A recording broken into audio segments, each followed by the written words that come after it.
Hey guys, I'm Urizi. This story is all about what if Naruto was assigned to Asuma and Team 10. Mizuki never got to shoot his mouth off at Naruto the night he took the Scroll of Seals. Other than skipping a half-manic monologue from him, what exactly did this change for everyone's favorite blonde ninja? Who knows? Before we proceed with the story, please like and subscribe to this channel if you liked the video, and don't forget to check the description for the other works of the author if you liked the story. Let's start. Chapter 30, Winning Time. Damn it! Shikamaru said as Ino held her hands to her mouth once Naruto emerged from the wood section of the battlefield and fell out on his face with blood trailing from his mouth. Both of them suddenly ran for the steps to make their way down to the field. Naruto doesn't get taken away on stretchers. That's not how he does things. He's unconscious, Shika. Ino said, trying to defend why he would be doing so, but he's never that hurt though, ever. They had seen him take some blows. When that big muscle mass increasing missing nin smashed him back during their last C rank, he got up. What happened in that forest after he used the seal? Did Fia hurt him in that fight? They didn't really get a good look deep past the trees, so it wasn't clear to them what happened. Shikamaru then suddenly stopped on the steps as he had a thought on something. Fia had powers. Gaara had powers. Naruto didn't have any obvious stuff like theirs though. He said his ability was his healing. He used that seal and then the fight ended, so he turned off Fia's natural ability to win somehow, which meant he turned off his own healing. His own injuries either weren't finished healing and got worse after the sudden loss of Kyuubi's influence, or he was hurt worse after turning the healing off and couldn't recover until he walked out of the effect range of his own seal. Did he know that would happen when he used it? Ino asked in alarm. Naruto's healing along his massive amounts of chakra were the bread and butter of his fighting ability. Shrugging off hits that would cause a normal genin to give up were part of what made Naruto special. He wasn't supposed to actually get hurt. He was always supposed to just get up and walk it off. At least that was how he had molded his image to be seen by them. Shikamaru shook his head before he and Ino started running down the stairs again. No. I don't think he did. He just knew that it negated all chakra use. He was never beaten up while it was on. How would he know? As they reached the bottom of the stairs, they saw the medics carting Naruto back to the medic bay. His eyes were still closed due to his state of unconsciousness when his teammates got to him. How is he? Shikamaru asked Sekka as the Suna proctor/medic nin had his hands glowing with chakra as a diagnosis. He's not going to die, is he? I think you'd have to decapitate this boy to kill him. Sekka said earnestly as he turned off his diagnosis jutsu. He's stable for some weird reason. His ribs are already knitting themselves back together. No damage to his lungs, thank Kami. I don't think he'll be fighting next round though. Samurai medicine is notoriously slower to take hold, even though for the long term he'll be as right as rain. As a proctor, it would be a conflict of interest for me to try and heal him as long as your team is in the competition. The predetermined doctors have to do it, and either way he'll get fixed up just fine. His gaze turned rather serious. I'd worry about yourselves right now if I were you. Shikamaru and Ino stopped following as they went into the medical area, shutting a large pair of doors to leave them behind in the entrance tunnel. Both genin looked at each other at the same time. At least he'll be alright. Ino said with a sigh of relief. I'll kill him for being so stupid and getting messed up like that. Shikamaru was thinking about something else though. Didn't the Gaara guy say that if Naruto didn't fight he was going to just kill him anyway, and us? That thought sobered Ino up and brought her right back to the point of desperation. He did. He said it more than once. She looked at Shikamaru in worry. Do you think he can heal in 3 hours? Enough to at least defend himself or run. 3 hours would be when the last match happened. I don't think we can just cut out and leave the exams, can we? Ino asked. In theory they could, but not only would everyone see them quit in the arena, anyone watching anywhere else in the world would see Konoha quit without even trying to fight. All of the fights it took to build up the village's profile throughout the exam could be cut down if they did so. Even to save face for the village running wasn't an option. Is Uzumaki going to fight or what? Both Ino and Shikamaru turned down the tunnel to see Gaara staring at both of them in his blank manner, but both could feel the bloodlust radiating off of him. Both of them involuntarily shifted into reactionary positions in case Gaara tried anything. Why does it matter? Ino said, trying to put up a brave face. You saw him win just now, didn't you? That means that our team is in the finals. I also saw him fall on his face like a weakling. Gaara said coldly, Mother and I saw his blood when they moved him. He is injured, isn't he?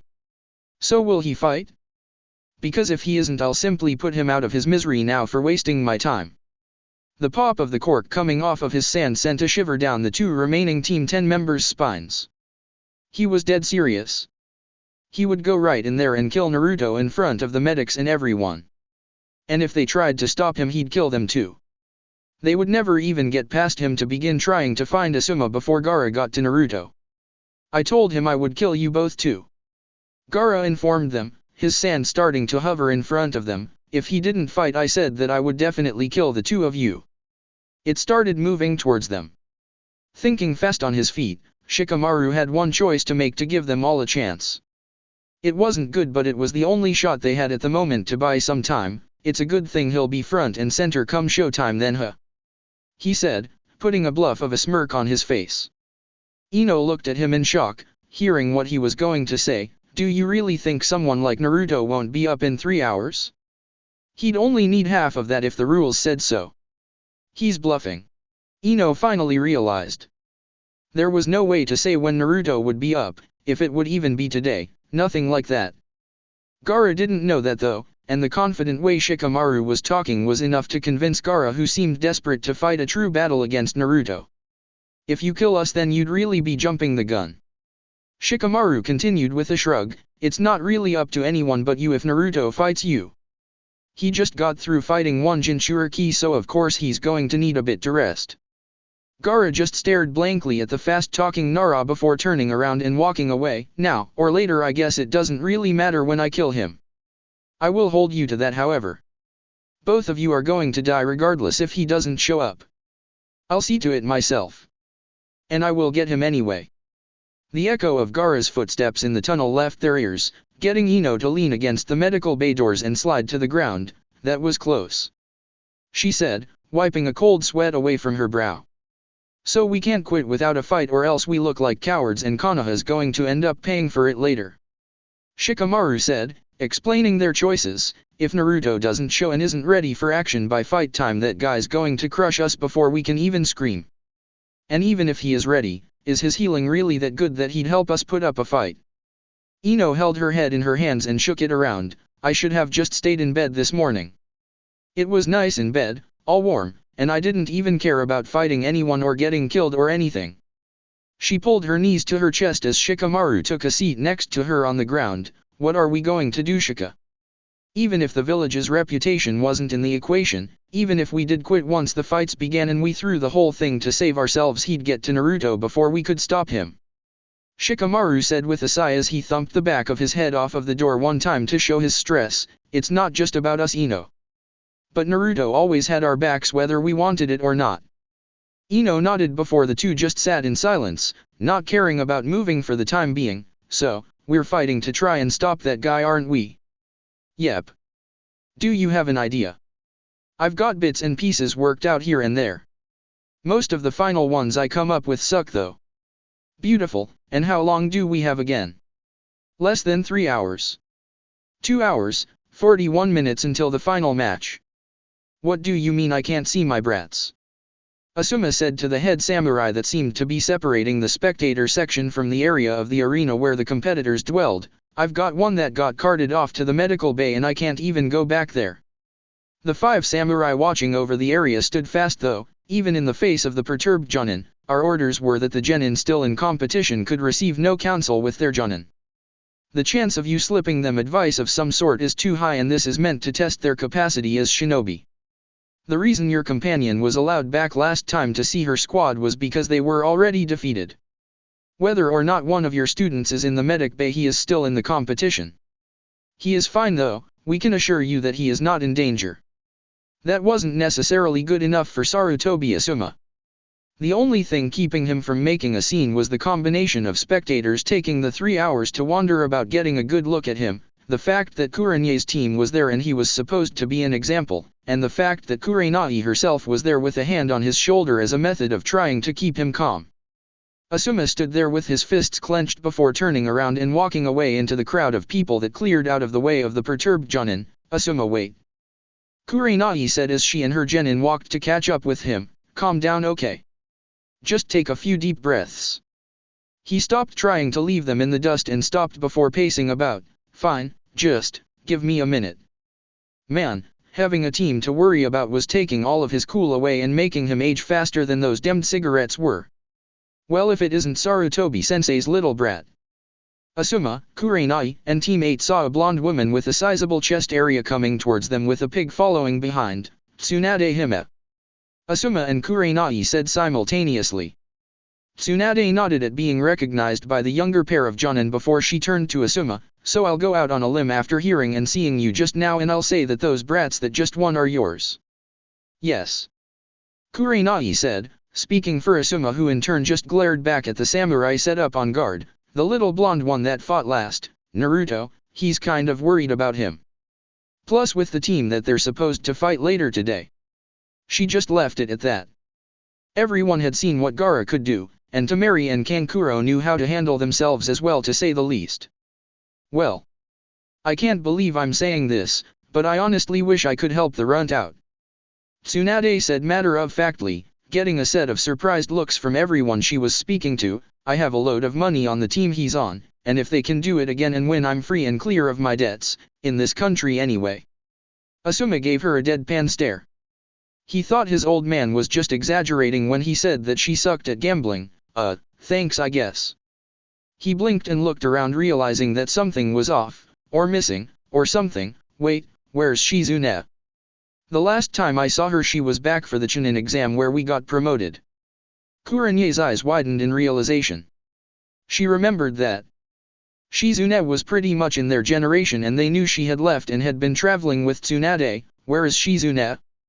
Tsunade looked around once she realized her rather meek assistant wasn't with her. "I don't know. She was just with me."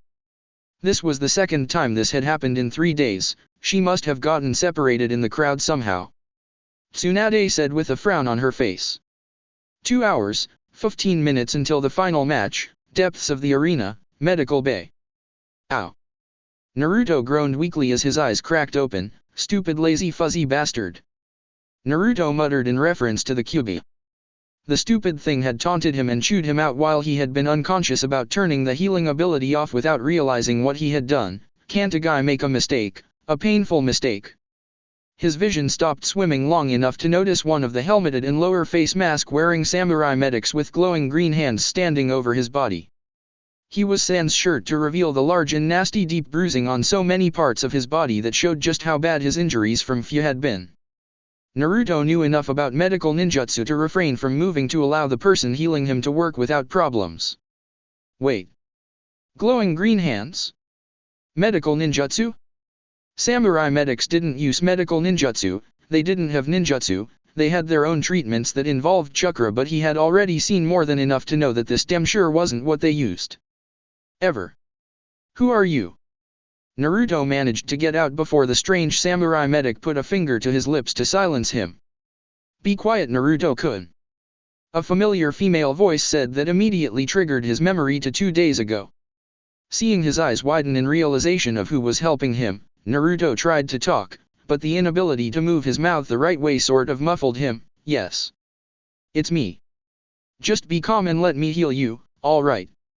Naruto did as was asked and let himself relax, figuring if he was being targeted to die he could have been killed while he had been out cold. Shizune. I don't think this is allowed, he said, still rather quietly from his wounds draining him. The samurai medic disguised Shizune let out an amused giggle that allowed Naruto to see an eye-smile from the only part of her that was visible. Her eyes, of course. Do you really care if it's legal or not? She asked dryly. Aside from the chance of getting caught and kicked out of the final match, Naruto found that he really didn't care that she was helping him, probably against the rules to boot. And she seemed to know what she was doing, so he trusted her judgment and skill in this instance. He always had plausible deniability if it came to that as well. Well, not really, he finally admitted. Good. Shizune chirped brightly before running a glowing hand over his forehead, putting him back to sleep before he even knew what had happened. Now stay asleep until I'm done. No offense Naruto-kun, you're a sweet kid, but you don't seem like the patient kind of patient. I should be done by the time your final series rolls around though. She said to the unconscious blonde, maybe you can show Tsunade-sama that having a little hope isn't a bad thing huh? And with that she dutifully got back to work on trying to patch him up further. 1 hour, 47 minutes until the final match, Cage's box. It looks like Gaara, Temari, and Kankuro are going to walk away as the victors without much of a fight. The Kazekage said confidently. The improbable and partially unseen victory over Fu notwithstanding, the girl that emerged and walked to the back didn't seem the same as the one that had tossed Naruto in there to begin with. It was as if he had broken her resolve, but that wouldn't happen with Gaara, especially with the condition the boy was in at the battle's conclusion. Unfortunately I don't see any way for your rookie team to defeat my children. Oniki let out a grunt. Normally I'd be one to disagree just to ruffle some feathers, but Kazekage Dano might have a point. Sarutobi. Those kids of his are stone cold. But then again they had been surprising everyone since the first round. Personally though, the death of my genin aside, I like the blonde brat and the Nara with the shadows. He admitted, the blonde punk has some backbone and balls the size of boulders. He has some nice dirty tricks too, but nothing like the other one on his team. I laughed from a good healthy place last round when he surrendered and made the kid in the jumpsuit screw the pooch. He hasn't even taken a hit all tournament long. I didn't know why personally, but he didn't dig Team 10. Maybe because the way they fought went against his own personal preference towards combat. I don't like them that much. Only one of them has any outright knockout power and he fights like the other two, as if he changed his style to a trickster to accommodate them. Dragging his opponents off of the battlefield into different areas to throw them off seemed to be his go-to for dealing with foes he had an inherent disadvantage against. Once that was done he had a myriad of indirect ways to fight, including the seal that he used and pretty much no one saw due to a distinct lack of X-ray vision from the masses. They mostly only heard him call for it. I assume you're referring to Naruto-kun. Hiruzen said, getting a nod from the Raikage. I see nothing wrong with that. While plowing ahead has seemed to be his style in his single battles, there is something to be said for learning to adapt to a different style of fighting for the benefit of your squad. And it has even given him some tactical know-how for when he needed it if you pay attention. You can't always smash through everything in your way, Raikage Dano. Says who? I returned with a smirk. Let's take a count.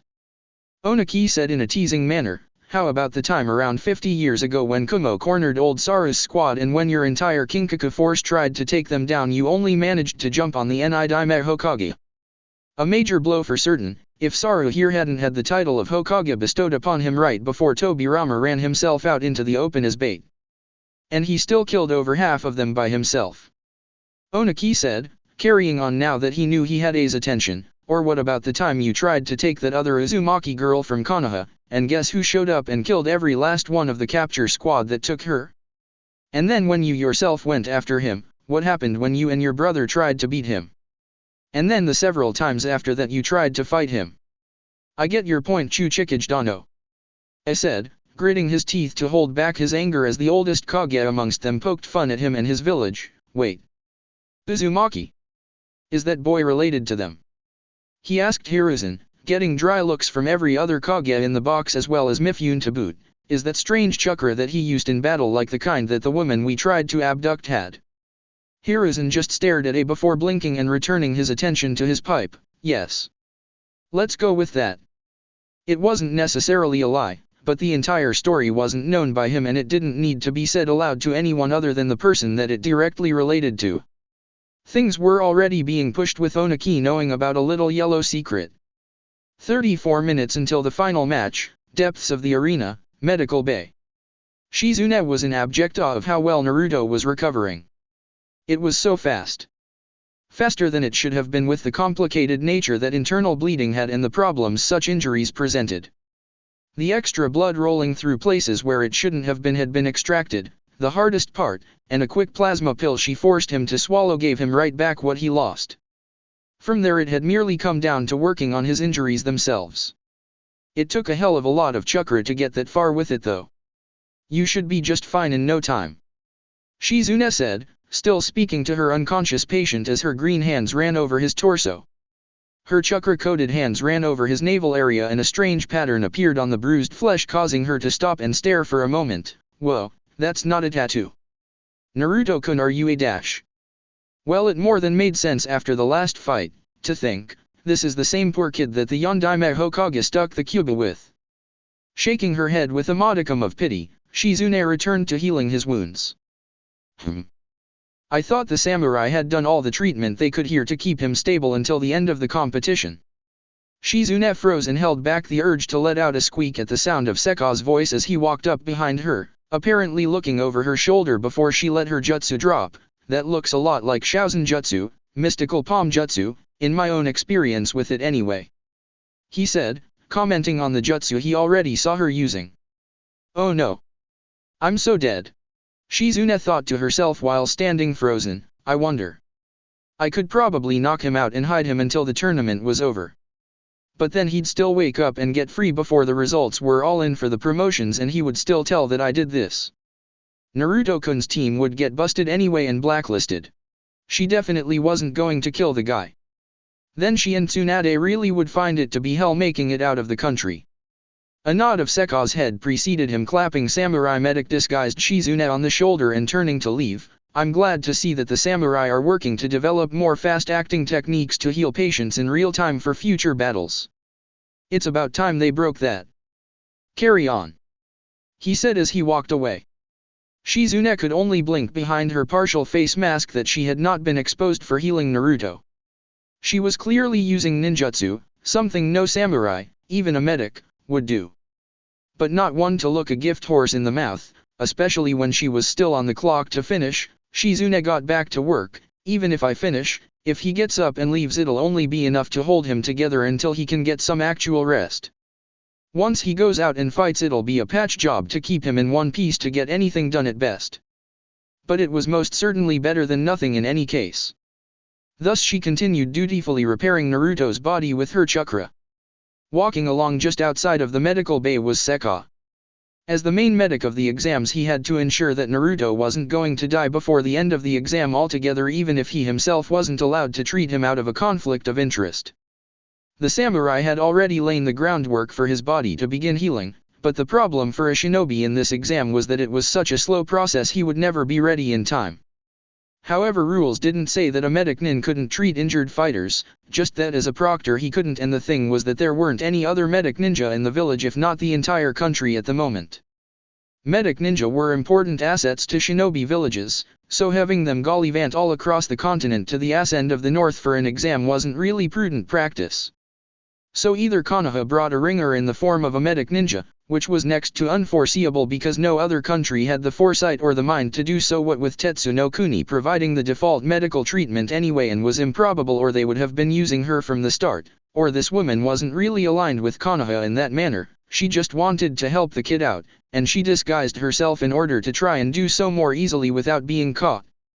And there wasn't a rule against that, it just wasn't done really, as something of an unspoken rule. There was no openly expressed rule that said medics can't fix competitors. Most just relied on the locals to do so until the patients could be shipped back home if the injury was severe enough, simply just because. The reason he didn't tell her it was technically legal was because it was just too entertaining watching her try to sneak around his medical bay to fix Naruto up. Hey, sometimes you've got to make your own entertainment. He had time to fill before the last fight. 23 minutes until the final match. Entrance tunnel.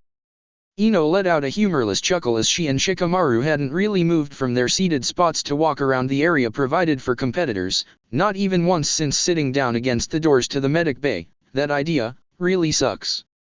You were right. I told you. Shikamaru said in an agreeing manner, but like I said, it's the best shot we've got to have a chance here. Do you think we can do it? Not really. Ino responded in a deadpan voice as she turned her head towards him, but you seem to think it'll work, so either you know something I don't or you've been eating way too many paint chips. She took on a thoughtful look. Your fighting style was tailor-made to stall, but this is ridiculous.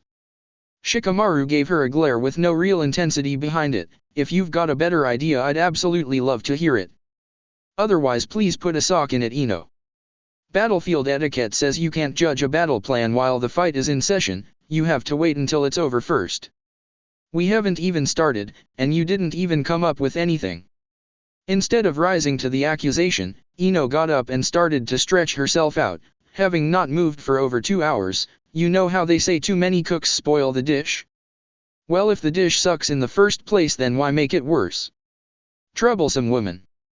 Shikamaru said, still sitting down and waiting for the time to come to face the Suna team. I'll remember you said that if I wind up having to save your ass somehow out there. Whatever. 2 minutes until the final match, in the stands. Tsunade had been unable to locate Shizune again, but her apprentice was a big girl and no trouble would start anywhere near this exam due to the massive amounts of samurai patrolling and in radio contact with each other. So instead of heading back to sit somewhere alone with Taunton, she kept up with Asuma, Kurenai, and Team 8, choosing to sit with them when the time for the final match came near.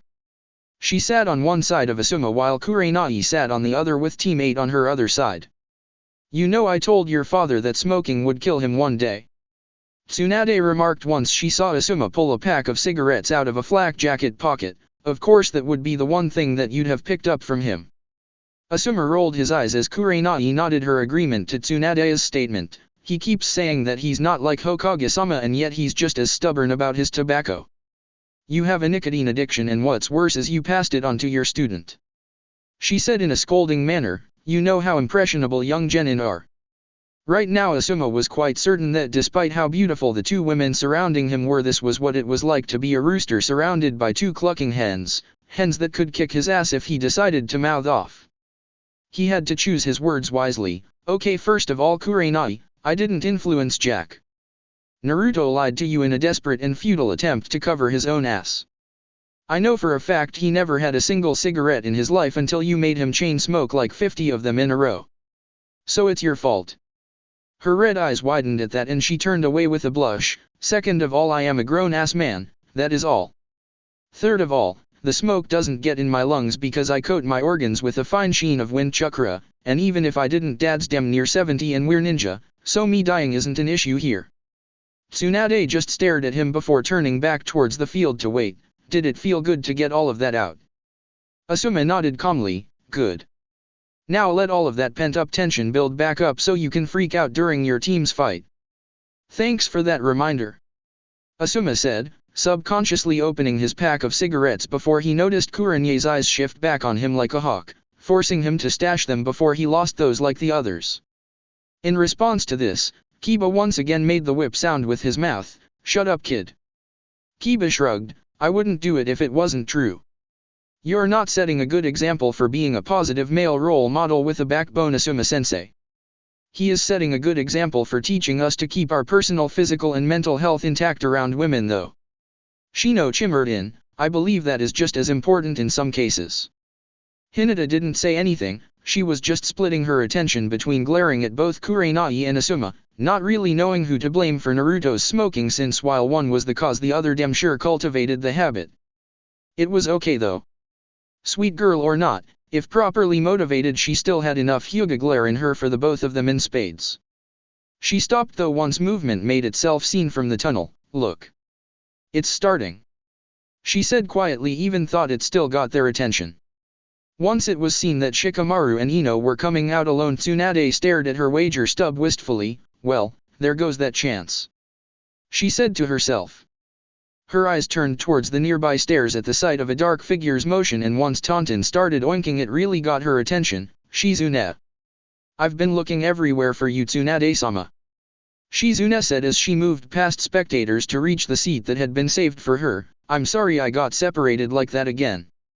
If anyone were paying attention they would have noticed that she was sweating slightly and seemed somewhat tired, but the spectacle of the final round captured attention more than her presence at the moment. On the field. Kankuro simply couldn't believe that those Konoha kids were still coming out to fight even after seeing all of Gaara's other matches. They were even down a man and they were still about to go through with it. Gaara said that he would kill all of them if the blonde boy didn't show up to fight, so maybe they were just facing the music head-on. He wasn't going to stand there and pretend he knew what went through the minds of Konoha shinobi. They were a mess of brats too, so there was always that to take into account. Maybe they thought they actually had a chance. But when the two sides faced off on the barren portion of the field, the lazy kid seemed to be as cool as a cucumber, even when the other girl looked apprehensive. But even with her she looked like she was ready. You stupid runts should have just quit. Kankuro thought to himself. He was barely even paying attention for the coin toss that came up heads. Soon a team gets to pick the terms. Jay said, looking to Gaara, Kankuro, and Temari as they had won the coin toss, team battle or one-on-one matches. From the way Gaara was looking at them, no matter what, he was going to try to fight first. Gaara took that moment to interject coldly as Temari and Kankuro weren't going to risk picking something instead of him and upsetting him. It doesn't matter what we pick. Uzumaki isn't here, so they're all dead either way. Let's make this quick. Team battle. Well, there goes the stalling idea. Shikamaru thought to himself as Jay got himself some distance from the two teams. I thought the doctors said that Naruto could enter the battle once they cleared him. He asked to Jay. Ino fought the urge to give him a strange look once she realized he was again trying to bluff. How long is that supposed to take? It's not his fault that they won't let him just cut and run up here. Jay only stared at Shikamaru behind his sunglasses strangely. I don't know, kid. I don't know anything about it. You're not screwing us here, are you? Shikamaru said, looking at Jay with a raised eyebrow. He was all in at this point. We were sitting by the doctor place for the whole 3 hours just waiting on someone to tell us that. Half true. They were waiting there for news to see if Naruto somehow got over what was wrong with him. Is there someone we can definitely talk to? Or someone that runs and oversees the whole exam? He was scrounging hard for any way to stall. No. Jay said, starting to get perturbed. Look. If he shows up, he's allowed to fight. The other team already picked team battle though, so if you lose before he gets here, the match is over. Now stop yapping already, kid. Crap. Shikamaru thought to himself. So no actual stalling on the fight time to give Naruto time to heal. They were one down right from the start. And Gaara didn't look pleased at the absence of his intended target. He's not showing. The tone of Gaara was perfectly malicious in its own dry delivery, so that means I'm coming to find him right after I go through you. Prepare to die. One chance left to save their skins at this point. If you just straight up kill us, then the fight is over. Shikamaru argued back, I already told you Naruto will be here, he's just getting held up by medics. He's going to be here. Fight him now instead of then when you'll get in trouble for it. Temari glared at Shikamaru for trying to silver-tongue his way out of Team 10's predicament. Does he really think Gaara's not going to squash him like a dash? 15 minutes. Gaara said plainly, surprising both Temari and Kankuro, if Uzumaki isn't here in 15 minutes I'll kill you both. No more chances. No more stalling. Until then I don't care anymore. With that, Gaara disappeared from their presence in a shunshin of sand. Gaara! Kankuro shouted after his younger brother as Gaara reappeared standing atop a rock in the Zen garden. Instead of even paying Kankuro any mind, Gaara was facing the far end of the field from his place dead center, looking at the entrance tunnel and waiting patiently. Damn it, can he do that? Temari took her fan from her back and held it at the ready. The girl did it in round 1 until that dog kid was stupid enough to attack her. I don't think these two are that dumb though, so that means that it's up to us. A smirk came over her face. Don't look at it like that. At least we finally get an actual shot at getting a promotion now. After a moment of thought, Kankuro unwrapped Karasu from his back. You have a point there, sis. If all Gaara wants is Uzumaki, then he won't mind a bit if we play around with these kids and show off, right? Just as long as we don't let the fight end.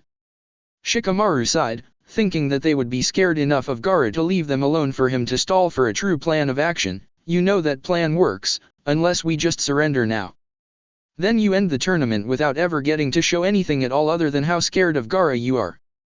Temari didn't take too much offense at the slight. For a guy that acts so smart, you're really stupid. Anyone with half a brain would be afraid of Gaara. But I guess I'll just have to make you afraid of me instead, huh? She said just as she took a massive swing of her war fan. I never said start. Jay said, but the warning was really too late and unheeded as the massive wind came at the two Konoha genin from her fan. Ino and Shikamaru covered their faces to avoid getting dust in their eyes as the wind lifted them off of the ground and threw them back across the barren portion of the field. Both landed hard on their backs with a thud. Ugh, so now what? You bought us 15 more minutes of precious life and then we're screwed for good. Ino asked as she looked over at Shikamaru. His original answer was cut off by the chattering noise of Karasu coming at them. We should worry about lasting the 15 minutes first. Move. Both of them got up immediately as the puppet tried to set itself upon them with its deadly poison blades. Both Shikamaru and Ino moved in opposite directions, splitting up to make for more difficult targets. Ino took a look back to find that the strange weapon was choosing to pursue her instead of Shikamaru. Why me, dammit? Chase Shikamaru. She yelled irritably at the Suna puppeteer, not exactly excited at being pursued by the creepy chattering humanoid ninja tool. Sorry. Kankuro said unapologetically as he followed at a distance to keep a good watch on Ino. I'd rather chase the pretty girl. But look at it this way, you and I have so much in common. Too bad you're too young for me to actually care about. The casual response from Ino was the pulling down of her eyelid as she stuck her tongue out at Kankuro. Just because we both use a bit of poison doesn't mean we have much in common. I stopped playing with dolls a long time ago. Karasu is a puppet. Kankuro yelled angrily at her as he forced his puppet to fire kunai at Ino, watching as she dodged them urgently. I'll show you a doll, you little Konoha brat. Why couldn't Ino fight the woman? Shikamaru wondered aloud as he stood behind one of the pillars of the stone bridge, thinking that he had gotten the worst draw out of the two of them. Keeping his cover behind the sturdy pillar was a necessity since Temari would periodically send a blast of wind his way. She certainly covered more ground with her jutsu than Naruto did with his wind jutsu. She's definitely long range. He looked to the side to see Ino being pursued by Kankuro and Karasu. He is too. A short ways away off of the bridge, Temari was beginning to get impatient. Is running away really all you're good at? Because it's the only thing I've seen you do in every single match you've had. Not this time, you're fighting today, so prepare to lose. Kama Itachi no Jutsu, Sickle Weasel Jutsu. Once again Temari tried to smoke him out from his cover. Shikamaru didn't move though, he instead retaliated by trying to send his shadow out after Temari, but once she caught sight of it she moved to the side, attempting to get far enough over there to get a clear shot at Shikamaru's body. That was exactly what she got, but she also saw a second shadow trailing off of the side of the bridge, surprising her by creeping up the side of the moat and revealing itself to her, close enough to capture her. This was far too close for Temari's own personal comfort and she instead sent a blast of wind at the ground to lift off, using her fan to glide across the moat to get herself more distance away from his shadow. That lazy bastard actually almost got me. She said to herself, looking at the ground where the shadow had been to not find anything there. She looked back towards the bridge where the trail of shadow had come from originally only to find that he had taken the time Temari had used to take extraordinary efforts to avoid his shadow to leave the vicinity. Bastard. All he can do is run. Before getting angry at being given the slip, Temari took a moment to stop and think as she landed back on the ground on the other side of the moat. Forested, he's not that fast so he didn't get across the bridge without me seeing him. She looked over on the other side of the bridge where the Zen garden was only to see Gaara still staring at the entrance tunnel waiting. There's no way he's that suicidal though, so where is he now? In the middle of her attempts to think of where Shikamaru could be she turned around to see Ino rushing in her direction with Karasu still in chase mode. Deciding to focus on the target she could see she prepared to use the wind of her fan to cut her fellow blonde to ribbons. Dakujiri, poison mist. Ino was faster to finish building up her chakra than it took for Temari to do so and she breathed her poisonous fog, sending the red version of it at Temari. You think you can touch me with that? Temari swung her fan at the poison from her adversary to blow the mist from the jutsu away. You're a fool. What did you think would happen? Once the poison was blown back however, it was sent towards Karasu revealing that Ino had fired the cloud close enough to obscure her body. It was apparently a failed attempt to do so and escape however once it revealed Ino's body on the ground with cuts all through her clothing and body wrappings and blood surrounding her. Temari smirked and moved towards the motionless Kunoichi to confirm she was down and out. Karasu under Kankuro's direction moved towards the fallen Ino faster though due to the fact that as a puppet it didn't need to exercise caution. This was lucky for Temari because when Karasu got too close, Ino's body exploded in a shower of senbon that Temari had to instantly react to and blow away with her fan. That was a nice trap. Temari said in a patronizing fashion after ridding herself of all of the senbon shot by the Ino trap dummy. If I had been closer I wouldn't have been able to react in time. She tried to turn and search for the real Ino when she found herself frozen in place. Oh no way. Kankuro? She asked once she saw that the puppet wasn't moving either.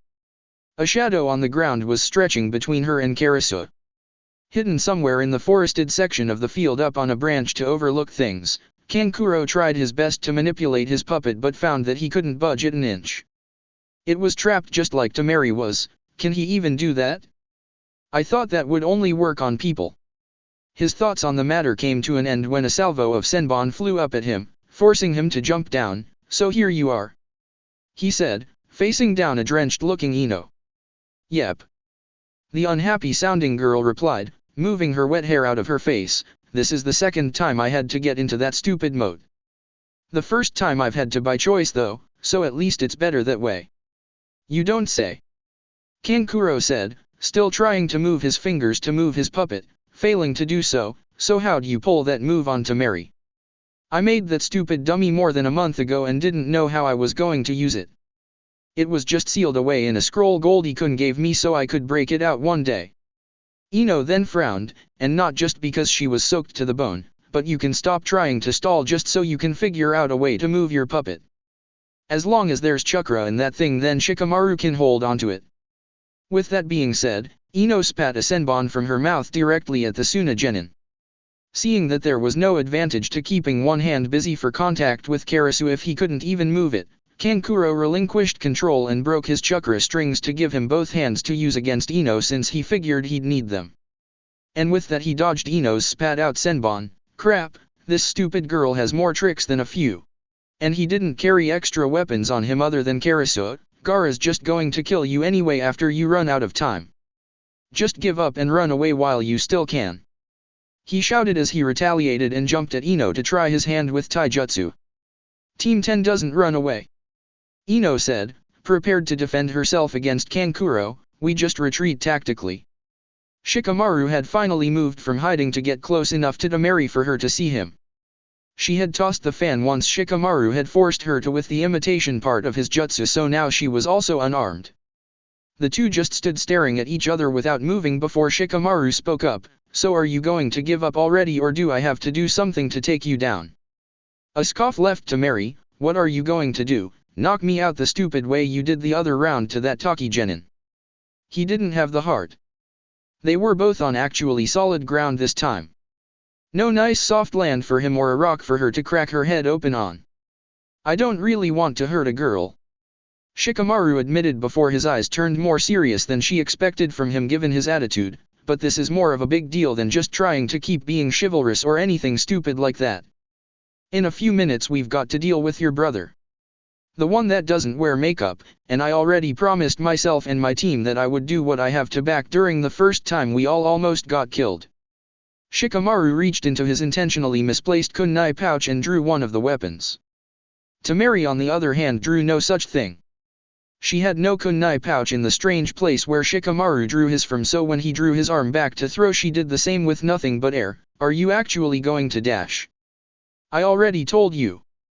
Shikamaru said gravely, I'll do what I have to. Time's up. Shikamaru turned his head to the side to see Gaara standing there as if he had been there all along. But he had been in the Zen garden the entire time until right then. Could he really move like that without letting anyone know he was? That was crazy. What?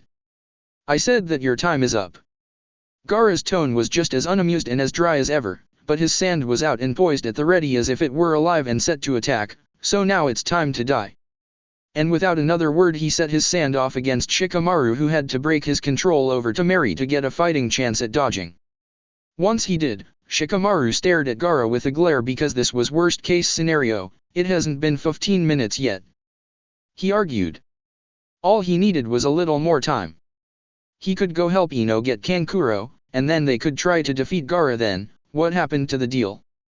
Gaara didn't even blink as he responded, I never agreed to wait the whole 15 minutes. It's clear by now that he isn't coming. Feel free to fight in his place though. I want to warm up before I kill Uzumaki too. He finished as the sand started whirling about. Shikamaru was prepared to do what he could. Tamari was still without her weapon, just standing out of the way and watching, so it was basically one-on-one. Not the best option, but it was better than the two-on-one alternative.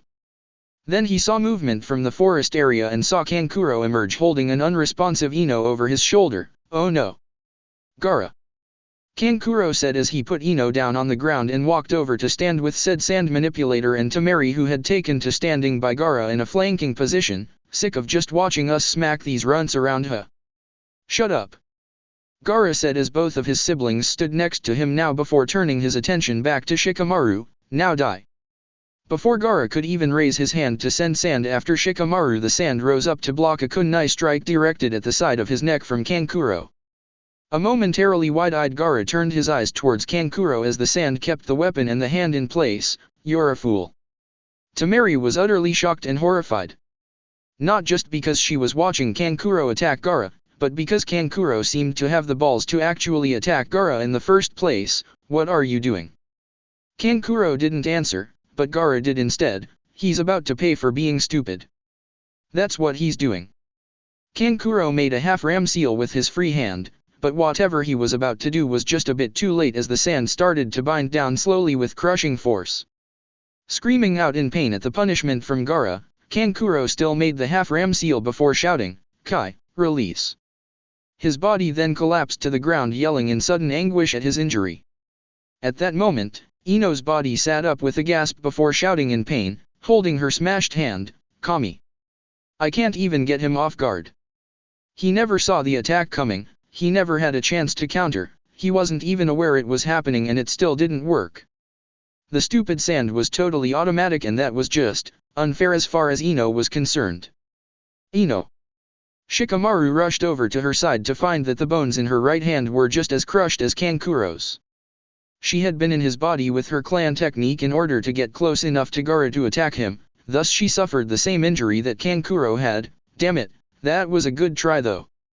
It really was. The defense was automatic if even an unseen sneak attack from point-blank range didn't touch him. How would they have known that it was completely automatic? Ino glared at him momentarily before returning her full attention to her now useless right hand. She wasn't going to be making any more hand seals for the foreseeable future. To hell with a good try. "I thought I had him, and now we're screwed."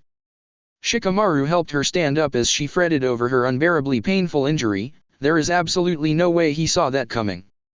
Temeri was trying to see to Kankuro and the injury Gaara carelessly inflicted on his formerly captured teammate and brother, while Gaara himself simply ignored his yells and paid attention to the blood dripping on the ground from Ino's arm, staring at it before he felt something take hold of his body. He looked down and saw Shikamaru's shadow stretching over to him. "Just because I can't move doesn't mean my sand can't either." And with that, Gaara's sand went after both Shikamaru and the wounded Ino. Depths of the arena, medical bay. Naruto's eyes snapped open and he abruptly sat up, patting himself down to find himself covered in bandages on his body with a few on his face as well, one in particular spanning the bridge of his nose. What the hell? He grabbed his head before remembering why he was there. "Oh yeah. Fu kicked the shit out of me and Shizune-chan healed me." He didn't remember why he fell back asleep, but that wasn't important. "Well, thanks." Naruto jumped out of his bed and ran over to the place right next to his, pulling back the curtain to find Fu sitting in a chair touching up the wounds she had suffered earlier with healing ointment before redoing her bandages. "I hope I hit you hard enough to leave an impression.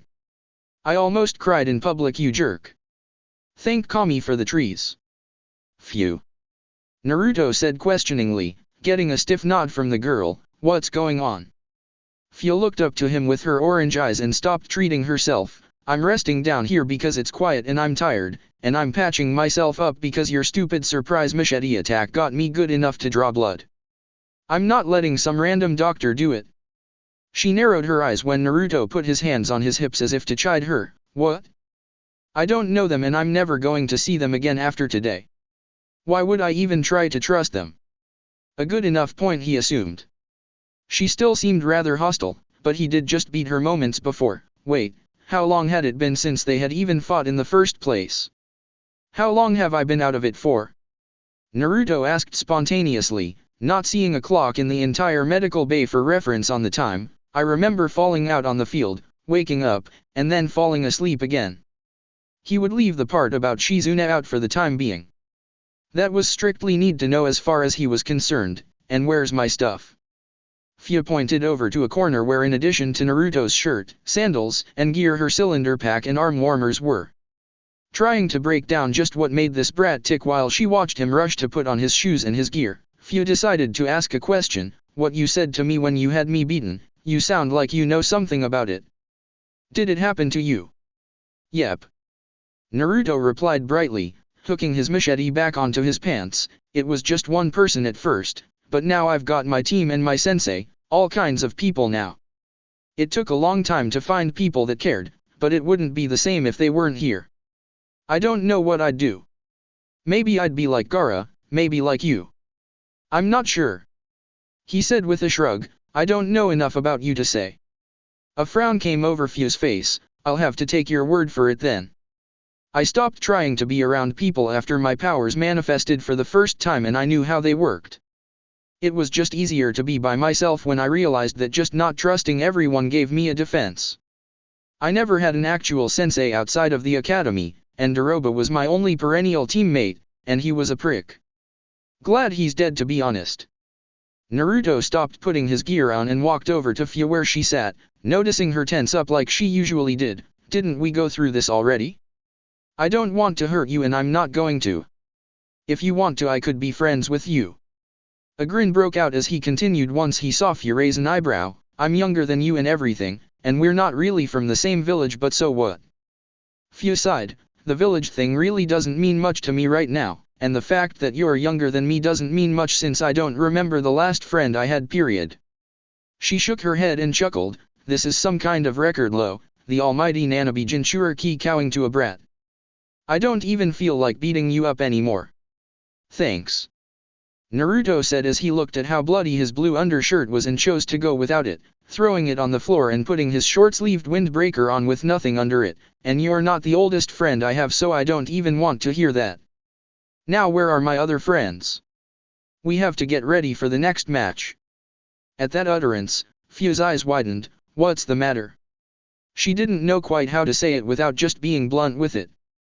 A lack of social tact if you will, that already started, like 20 minutes ago. You've been for more than 3 hours. You look like a mummy by the way. Fia had to admit that she felt a little satisfaction at knocking the piss out of him for that long even in defeat. If they fought again she could probably beat him as long as he couldn't trick her again. Your team had to start the fight without you. That means that they were all alone with a 3-on-2 disadvantage, something that was bad even if one of the three didn't happen to be Gaara. In this case it most certainly was. Fuck. Naruto immediately shouted, alarming Fia with a jolt. Naruto checked himself over to make sure he had all of his weapons on him before taking off for the first door at the end of the medical bay he could see, rushing through it to find his way to the battlefield. Fia just sat there wondering how after he looked right after their fight he could still move around like that. He was still just as fast as he was right at their fight's start. Then she looked at the other end of the medical bay and realized that he had never been taken there while conscious, and that the door he used wasn't the one that led to the entrance tunnel, it was the one that led back up towards the spectators section. Oh hell, he doesn't know where he's going. She said to herself in exasperation as she got up to chase after her new friend. That was going to take some getting used to. Did friends normally try to beat each other to a pulp before becoming friends in the first place? That didn't seem normal. But then again what did she know about it? On the field. With Temari moving Kankuro out of the way now that his main hand for manipulating his puppet was busted up by Gaara's sand, this left Gaara alone against Shikamaru and Ino, but that wasn't as much of a disadvantage as it sounded. Ino was hurt in the same way that Kankuro was, and even when Shikamaru's shadow grabbed a hold of Gaara his sand was still able to run amok. Ino was biting back the pain that came with every step that moved her hand involuntarily. But it was either suck it up or get more than just her hand crushed next time. A blast of sand separated them, forcing the teammates apart. Gaara seemed to be trying to get them both together to capture them at once. Still she didn't think it would matter too much to him if he only got one. Killing one of them would tide him over just fine until he could catch the other. Ino, can your clan jutsu get him through his sand shield if it even goes up? Shikamaru asked her as he threw a set of shuriken at Gaara to no avail. It's too fast for us like this to get past. If it was fast enough to stop Ino's attack from close range, then we'll never get him from this distance with anything. Even if I could, I can't make the hand seals to do it anymore, Shika. Ino yelled at him, trying to make a break for the moat, but Gaara's sand cut her off from making it there. Does he really have that much sand in that stupid gourd? She asked, only to find a tendril of sand trying to wrap around her ankle. Not cool. Ino yanked her ankle free only for a violent wave of sand to batter against her and knock her back into the ground. I can't just waste my move now. Shikamaru thought in a panic as he ran to Ino and helped her up. Seeing that Gaara's last attack drew more than a little blood from her face, it won't work twice. After being helped away from Gaara's assault, Ino looked at the Jinchuriki angrily and noticed that Temari was nowhere near them, still back at the bridge assisting Kankuro. Ino reached into her supply pouch with her good hand and picked up a smoke bomb between each finger before throwing them all at Gaara, exploding on him in a multicolored cloud of gases. Shikamaru stood next to Ino, looking on, desperate that the attack worked. Even if he can block anything, he still has to breathe. Good move, Ino. He thought this until enough poison had cleared out to reveal Gaara still standing there with a face mask of sand covering his nose and mouth while the rest of the sand was whipping around to disperse the poison into the air. Oh, come on. You've got to be kidding me. There was nothing for Ino to say about what she had just seen. 4 poison bombs and he didn't inhale a smidge of it. How were they supposed to beat this guy again? She forgot exactly what the original plan was supposed to be. Shika, what are we going to do? Can't you just do that thing that you and Goldie-kun worked out? Not until I know we have enough knockout power to do him some real damage. Shikamaru said, it's only going to work once. He then leaned to the side as Ino whispered something into his ear, something that got him paying attention. You what? A cryptic nod from the injured girl was the response. Are you sure it'll be dash? Another nod. Sigh, fine. Let's do it. With that, Shikamaru reached into his pocket while Ino pulled out another small bomb and held it at the ready. Gaara's sand moved from his nose and mouth, allowing him to take a breath at last. You're annoying me. Just die already. At the same time that Ino threw her smoke bomb at Gaara, Shikamaru revealed a scroll from his pocket and quickly unsealed what was within. With a hand seal and a whip of the open scroll, he sent a crashing wave of water flying at Gaara. Gaara's sand got up to protect him from it, but the sand was thoroughly drenched from the water. Ino's smoke bomb didn't release any smoke at all. As a matter of fact, it didn't seem to release anything. You're dead now. Ino yelled as she threw a prepared kunai with an explosive tag attached. Immediately after doing so, both she and Shikamaru turned and dropped to cover up. The kunai sank into the wet sand shield deep enough for the tip of the blade to stick out through the other side. The resulting explosion was larger than a single explosive tag should have created, engulfing all of Gaara and his sand shield in a single fireball that rocked the entire battlefield and sent Ino and Shikamaru flying away from it despite dropping down and covering up. Gaara! Temari shouted once she saw the explosion. How did those 2 runt Konoharukis make an explosion that big?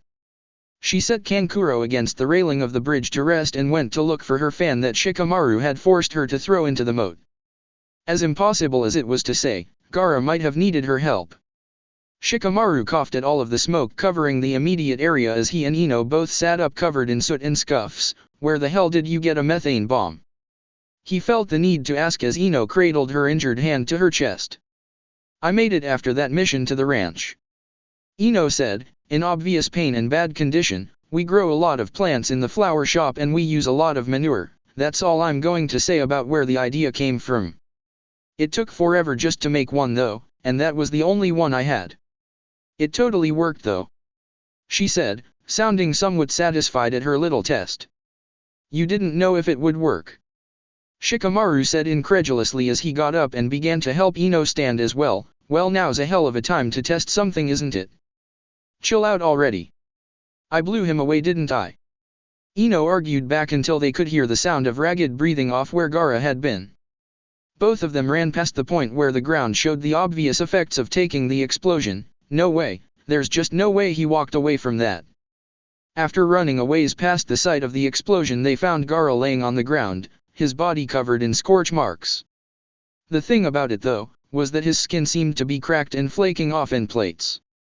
Underneath the top layer it was revealed once enough bits fell away that it was sand covering him and that Gaara's actual body was unscathed underneath. He had another layer of defense. Shikamaru couldn't believe it, but it made sense if nothing else. Why put all of your eggs in one basket and believe that nothing could get past your sand wall? Even the wet, weak, easily penetratable sand wall gave enough protection for Gaara's sand armor to keep him from taking much more damage than getting the wind knocked clean out of him. Some concussive damage from the explosion itself was the worst thing that he took. Narrowing her eyes at Gaara, Ino drew a senbon and threw it at the downed Gaara only for his original sand shield to intercept it out of the air.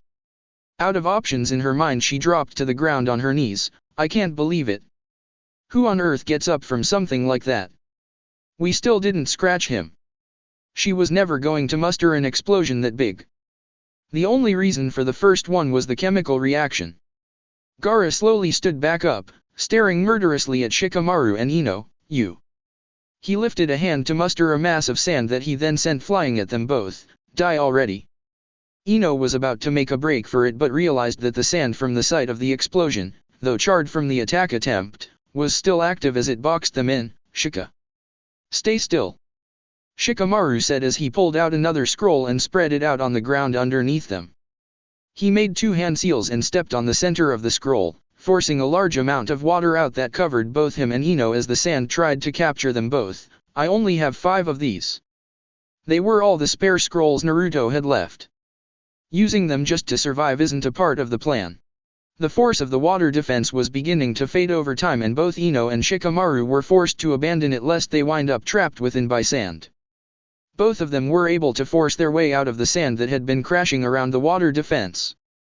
I'm tired of your tricks. Gaara shouted as he used his wet sand to clod together underneath Ino and Shikamaru's feet. Shikamaru was able to keep his footing, but the soles of Ino's sandals thoroughly caked with wet sand, forcing her to slip up a step, allowing the full measure of Gaara's slower sand an opportunity to close in on her as the sand around her sandals began binding her and squeezing. The only thing I want this sand wet with is your blood. Before it could take hold of her though, it suddenly tried to make it back to Gaara, but failed as 2 blurs flew at the conflict. One grabbed Ino once the sand started to move in confusion over what to focus on and the other blur slammed into Gaara's head hard, sending the Suna Jinchuriki flying as his sand desperately tried to catch him so that he didn't hurt himself against the ground. The sand managed to get back to Gaara in time to see Yushi in his fall. As he sat in his cloud of sand, Gaara looked at the figure that had struck him with a glare as more of his restored sand armor chipped from his head like layers from a statue, a huge smash mark on the side of his head and face where Naruto's knee had hit him. Uzumaki, you're late. As he said that, the Naruto that had hit him dispelled in a puff of smoke. The sand seemed to be angry as Gaara started whipping it around his body as a method of defense and as a way to try and dry it out. The original Naruto had created a clone to attack Gaara while he tried to get to Ino before anything could happen to her, grabbing her out of Gaara's wet sand and moving her in a hurry. Sorry. Naruto said, panting slightly from running around half of the arena hallways. He had actually even wound up outside before Fu caught him and told him how lost he was prior to pointing him in the fastest direction to get to the field, right through the crowd. I was just lost on the road of life. Asuma's excitement at seeing Naruto come flying out of the stands to fight gave out once he heard Naruto's line of greeting, I'm going to punch Kakashi in the stomach the next time I see him. Kurenai smiled wryly at the bearded Jonin, not very punctual is he? He can make an entrance though, but isn't he still hurt? 3 hours isn't enough time of healing for him to suck up injuries like what had happened to him. You don't gut something like that out. Even with the Kyuubi. Okay. Kiba said as if he were admitting some kind of defeat. That was actually pretty cool. I didn't even know he could run that fast. I mean you couldn't see anything but those orange monstrosities he calls clothes fly down the stairs like a blur. How much momentum did he have? That was awesome. That put a grin back on Asuma's face. Yeah, he was kind of rolling down those stairs wasn't he? At least he didn't slip and fall or anything. Then it wouldn't have been half as cool as it appeared to be from their point of view. Shino raised an eyebrow at the sudden entrance. Is that legal?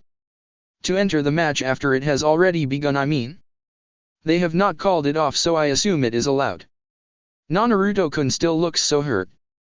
Hinata observed now that Naruto wasn't flying down the stands like a bat out of hell and was standing still. It looks like he ran there straight from the medical bay. Not only did he look way better off than he did 3 hours ago, despite the fact that he still looked like hell. Tsunade saw the bandages on Naruto's person and noticed the particular pattern that they were done in before turning to Shizune, who had a sheepish look on her face. Did you dash? He's sure a resilient one, isn't he, Tsunade-sama? Shizune said, rubbing the back of her neck, nervously laughing at the same time.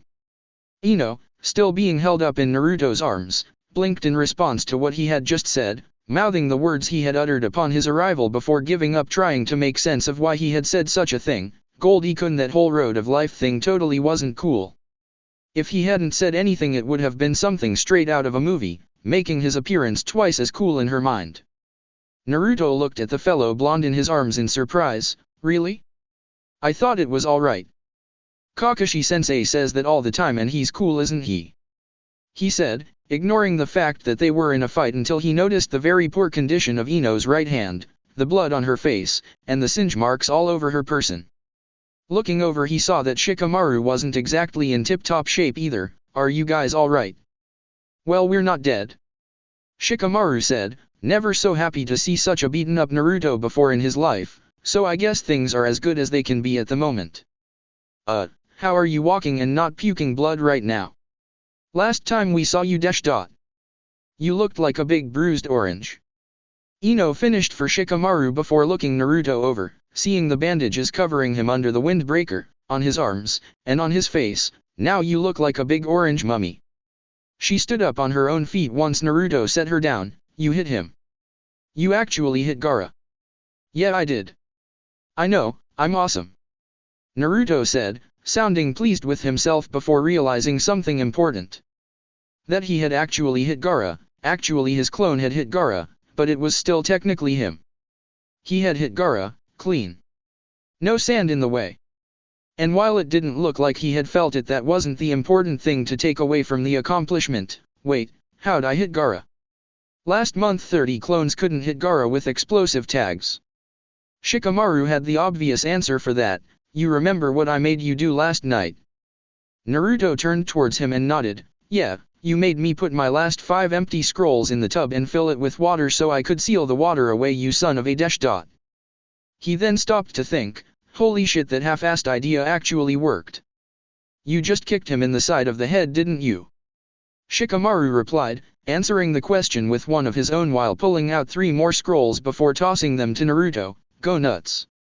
Naruto caught the scrolls and looked over at Gaara. If those were really the key to getting hits on Gaara and keeping his sand from being fully effective, wouldn't it have been more appropriate to share? Are you sure? You guys don't want one? There's one for each of us if we need them. Shikamaru shook his head. Ino can't make hand seals to use the scrolls, Naruto. I don't have anything to hit Gaara with once I actually do use the scrolls. Ino used her best shot and we still didn't get him. All we could do was hold him back.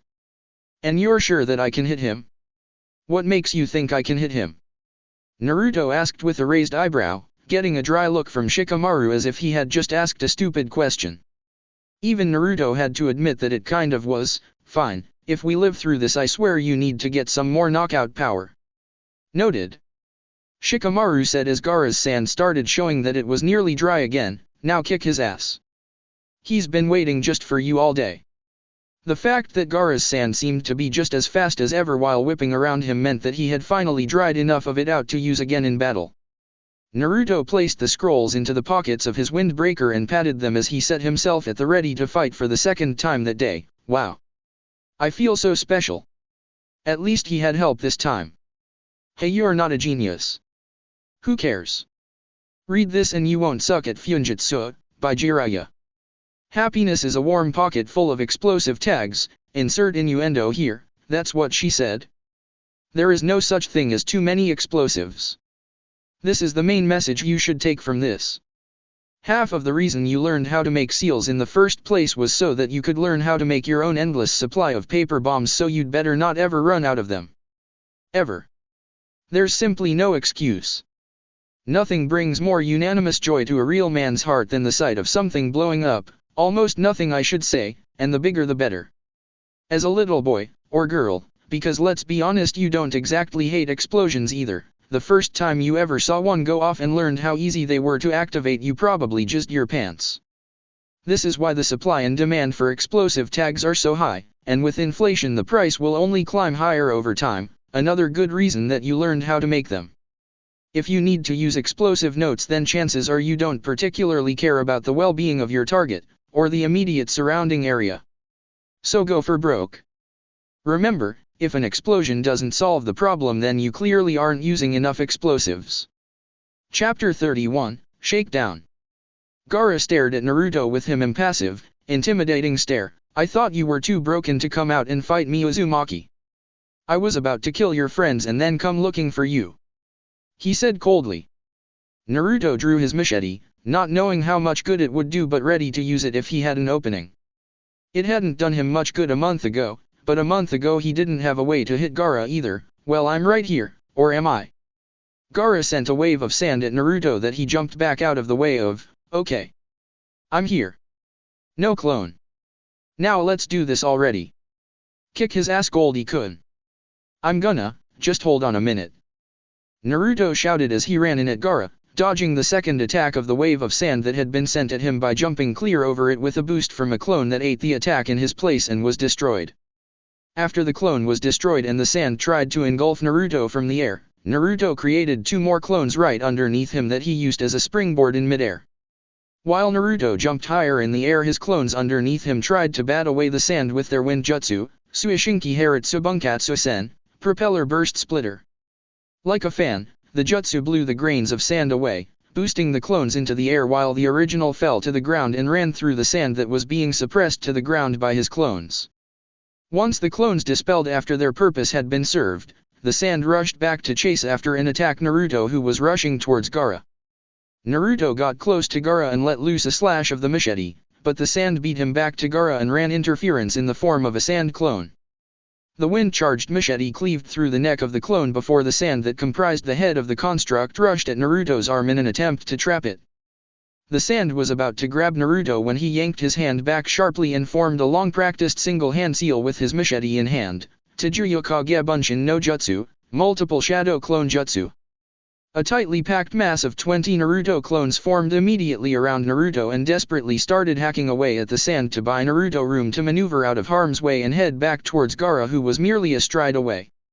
As his clones bit the dust, or the sand so to speak, some of the sand barred his path to Gaara as well, but Naruto smirked as he created another two clone in the immediate area inside of Gaara's area of defense past the shield of sand, much to the alarm of Gaara as he wound up taking a hard punch to the face from one of Naruto's clones while another grabbed his arm to keep him from stumbling out of range. The sand was quick to act, moving on the clones and destroying them mercilessly, but in doing this it was still too late, as the clone that had grabbed Gaara's arm threw him back towards the original's direction and Naruto was able to unseal a scroll in direct close range to Gaara, thoroughly drenching his sand armor and any sand in the immediate vicinity trying to react. Gaara's eyes widened at someone getting that close to him, slipping through his defenses when he was fully aware of them. Naruto wasn't faster than the sand, but with the multitude of clones that he spammed gratuitously, Gaara's sand didn't know who to focus on. Attacking the wrong Naruto would end with whichever one was left cutting through the little sand spared to defend against the others with that machete that turned his shield to grains before it could harden to a level that could stop the blade well enough. The wind chakra was formidable. Naruto's machete was drawn back ready to swing at the vulnerable Gaara when the wet sand smacked against his face and blinded him, forcing him to miss his swing by inches before more wet sand slapped against him, pushing him back with the force of the wet globs hitting him bluntly like beanbags. Gaara couldn't get his weak control over the soaked sand to bind against Naruto to capture him, but he was dealing his damage anyway as a shiner showed itself on Naruto's face where he was hit. With a grunt of effort needed to move the heavy and hard to control sand, Gaara shoved as much as he could at Naruto in one wave, hitting him and knocking him to the ground, burying him as if he were in a sandbox on a rainy day. The wet slabs of the sand armor dropped from Gaara's face as it was taking too much chakra to keep the sand in shape on his body, even more than usual due to it being wet. Even moving his normal sand was like the chakra control equivalent of trying to lift weights, and with Naruto's constant attacks until Gaara's counter he hadn't had time to dry it out like the last two times something similar had happened. I'll crush you with what I have then. Gaara muttered to himself as he held his hand out to direct his sand to try and squash Naruto. Is this all your strength? Is this all that you have? He then felt the pull of Shikamaru's shadow on his body again. I'm getting tired of you. I don't really care, Shikamaru said, holding his rat seal, heads up by the way. Gaara turned his attention to Naruto only to find that he was no longer laying down in the sand. Gaara was actually surrounded on most sides by a dozen clones with their machetes drawn. Let's try it again. They all cried in unison before spinning their weapons by the chain on the end. Suishinki Haratsu Bunkatsu Sen, propeller burst splitter. Gaara's sand put up the currently clumsy yet still complete defense around his entire body to block the slicing cyclones coming at him. He was mostly unable to see any of the attack until a pair of kunai stuck into the shield prior to exploding, blasting the shield away and revealing a Naruto fist that hit him right in the mouth, knocking him backwards. A smirk from Naruto gave way to the sand, ironically dried out from the wind jutsu that Naruto had been using to chip away at Gaara's shield of sand, grabbing the blonde around his leg before whipping him harshly away from Gaara to allow the rest of the sand time to finish drying again. Shikamaru had let go of his shadow control over Gaara once Naruto had punched him in the face and watched along with Ino as Gaara's sand mercilessly threw Naruto over the moat into the Zen Garden. That was worst-case scenario, Naruto. They tried to move to get over to him, but a blast of wind from Temari knocked both Shikamaru and Ino back as she floated out of the moat and landed in front of them, barring their path. Get out of the way already, you troublesome woman. He yelled as he ignored the few cuts he received while standing up. So sorry, but that's not happening, bum. Temari said, holding her retrieved fan at the ready. You two aren't going any further over there. Your friend is screwed. Ino growled at the Sunakunoichi. Why are you still fighting us for him, this stupid exam? He keeps threatening to kill you and he just crushed your teammate's hand. Why are you protecting him? Because he's my little brother. Temari shouted as she swung her fan. Kama Itachi no Jutsu, Sickle Weasel Jutsu. Both Ino and Shikamaru avoided the rather wide berth of her ranged attack. She seemed angry at them, especially Ino in particular. Probably because it was Ino's fault that Kankuro's hand was injured. Now back off. Naruto sat up from where he landed in the sand, his still very sore body exceedingly grateful that he missed all of the rocks populating the garden before he realized that he had nothing to be grateful for based on where he was. Naruto quickly tried to jump up on one of the rocks to avoid being completely done in by his field positioning, but a tendril of sand caught his leg and pulled him back down to the ground before swatting him against a rock. Blood from Naruto's head stained the rock as he regained enough of his bearings to slash at the tendril with his machete to free himself. Immediately making more clones to cover himself in a defensive posture due to the lack of knowledge of Gaara's position, he learned that such a plan wasn't such a hot idea either as his clones began to get sucked into the sand. Before they were forced to submerge beneath the sand, they all grabbed the original and chucked him directly upward into the air. The original Naruto started swinging his machete by its chain and blew himself out of the garden with the push of one blast from his fan-like jutsu. He wound up landing hard on his back in the barren area, not doing any favors to his body, but it was better than being choked and crushed in sand like his clones. Naruto stood back up and looked at the sand of the Zen Garden only to drop his jaw at the sight of seeing a wave of sand rush his way. Son of a bitch. Naruto instantly created around 40 clones that all pulled out one of their remaining water scrolls, all using them in the manner that Shikamaru did earlier with a pair of simultaneous hand seals that sent the water up in a reactionary manner around themselves. This inexplicably created a semi-controlled wall of water due to all of the water abruptly released. It crashed against Gaara's wave of sand and the two moves cancelled each other out. Still, the sand wave had enough force behind it to knock the original Naruto backwards and along with that rid the area of his clones. It was a very small price to pay though to get himself some distance away from the Zen Garden where Gaara could control more dry sand whenever he needed to instead of having to constantly air out his own to retain better control. Standing atop a rock in the Zen Garden that allowed him a good point of view of Naruto running into the barren mountainous area, Gaara simply narrowed his eyes at his intended adversary. He seemed to have an answer for everything that was sent his way, and his methods of countering were strange but seemed to work despite the inherent danger in each brazen attempt he made to attack. He hadn't even resorted to using the power-up from the demon within him the way he needed to in order to keep pace with Fu. I was right. Gaara said as he formed a hand seal that kicked up sand all around him, starting to force it to solidify in a thick protective orb around his body. You will prove my existence, now let me show you my true power. he said as he closed himself off from the outside world inside of his little ball. Kanahagaku no Sato, Exhibition Stadium. He made a ball of sand. Kano Amaru said, very unimpressed by Gaara's new tactic in fighting against Naruto. The little boy had until that point been watching unflinchingly, wondering where Naruto was and if his boss was too hurt from the last battle to compete.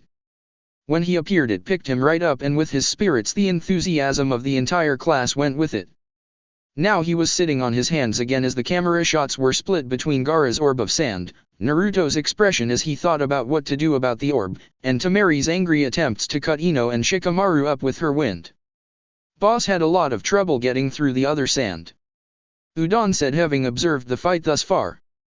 The water was enough to make the sand's reaction sluggish and lessened its ability to defend, as well as weakened Gaara's overall control over it. Naruto showed the ability to cut clean through the shield of sand once it was damp, but Gaara's new form of defense looked far more durable, and it was dry as well. How would he punch through that? Tetsu no Kuni, Chunin Exams Arena, Cage's box. The Kazekage shut his eyes and shook his head as he saw Gaara's move to conceal himself in his orb of sand. He's willing to do that here. Well, it wasn't illegal, but he would have to interfere himself once Gaara's actions were complete to subdue him. He was just trying to judge the height of the arena's ceiling so he could guess if Gaara would take the whole thing off once he was done preparing his next move. How would the rest of his peers take that though? How would Mifune and the samurai take it if Gaara transformed? On the field, Naruto pulled out 3 scrolls with a similar labeling as the ones that he had set up against Fu and prepared to charge Gaara's rock to set them in place. I could set these up and turn Gaara's chakra off, but... He looked above the orb of sand and saw an eye looking directly at him as all of the sand in the Zen Garden waved about threateningly, as if it was waiting to devour him. I'd have to charge the Zen Garden. He believed in his speed, he truly did. He had worked hard to get faster and faster since the day he had graduated and was proud to be able to use his clones to get Gaara second-guessing long enough to take shots at him. But now Gaara had an entire circular area larger than 50 rounded yards of sand to use to keep himself safe. And getting too close would end with the sand attacking him. He could avoid the sand long enough to plant the scrolls on rocks surrounding Gaara's particular one in the center of the garden, but the sand could just disrupt his formation before he finished. Water wouldn't stop the sand from moving completely, so his seal was out. Well, that left getting to Gaara himself. But he wasn't sure he could get through that orb to injure him. Temeri had forced Ino and Shikamaru to retreat towards the wooded area with the intensity of her wind attacks, getting a sneer out of her from their hiding once again. She wasn't doing anything but wasting her chakra swinging at shadows, sometimes literally, in an effort to flush them out. At least as long as they were in there, they couldn't interfere with Gaara's fight against Naruto. The two of them dealt Gaara their own fair enough share of trouble without the actual person Gaara felt like fighting adding to the equation. All 3 of them together against Gaara would have more than a fair shake at something serious happening. Gaara fought better alone. In addition to that, Temeri was the kind of opponent that could fend off multiple opponents at once with the range and breadth of her jutsu. Even with Kankuro down, she was still more than dangerous to them. But it was also a good thing that Kankuro wasn't down for the count either. I'm so sick of that stupid fan. Ino said to herself as she and Shikamaru hid in the trees deep inside of the forest area near the back wall on that side of the arena. If we get close enough again, I'm going to knock that thing right out of her hand and shove it right up her dash dot. There's a chance she'd like that. Shikamaru said with a smirk on his smudgy and dried blood-stained face before frowning. Ugh. Naruto's teacher is rubbing off on me by contact with the troublesome jerk he's teaching. Okay. We've got to get a handle on this so we can cross the dem moat already. We're separated by that Temeri chick, and if she wanted to she could just turn and attack Naruto once she thinks we're not coming back out without a strategy.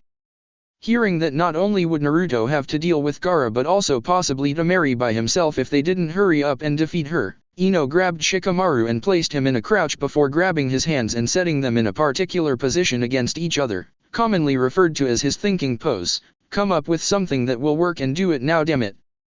I'll keep her from leaving for as long as I can. Shikamaru looked at Ino strangely. Nothing you do can reach her right now. She'll just blow it away. He then stopped talking as he could swear that he heard something moving around, and then he realized that if Ino could still fight with her injury, there was someone else that could as well. Crap. Both Ino and Shikamaru jumped out of the tree they were in and landed on the ground just as a poison bomb exploded off of where they had just been. Karasu landed right on the branch they had been standing on, operating once again. Ino just stared up at the puppet before growling, "I already beat you, jerk. I took your body, I made you attack your brother, and I swear I booby-trapped that stupid thing before I made you go over to Gaara. How bad do I have to kick your ass or inadvertently get your hand crushed to make you quit? You did do all of those things." Kankuro admitted, projecting his voice over the woods so that no one could find his location. "Thanks for the Gaara thing, by the way.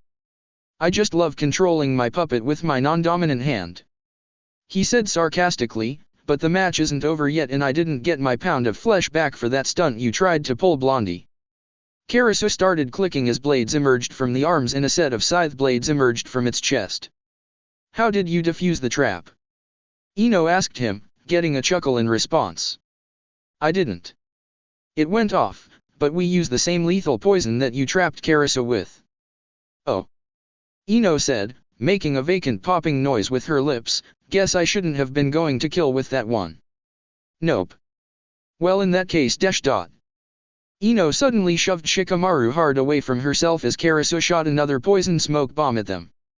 Shikamaru made it out of the way, but Ino found herself stuck in the poison cloud. "Wow, cough. This is more annoying than I thought it would be." Shikamaru looked at the cloud trying to make out if his teammate was okay. "Ino, are you alright?" "Oh yeah. I'm fine," Ino assured him, coughing again before she walked out of the cloud. "I'm immune to that. It's my own poison, Shikamaru. It's one of the 4 that I can breathe for an attack." She turned to yell at the puppet as if it were really Kankuro himself. "You hear that, you doll-using bastard? I can breathe that crap like it's air," she said before rethinking her statement, "but not really, because it isn't oxygen and I can still die from oxygen deprivation, so bite me." She finished her brazen statement with a scream of fear as Karasu jumped down from the tree with her in its sights.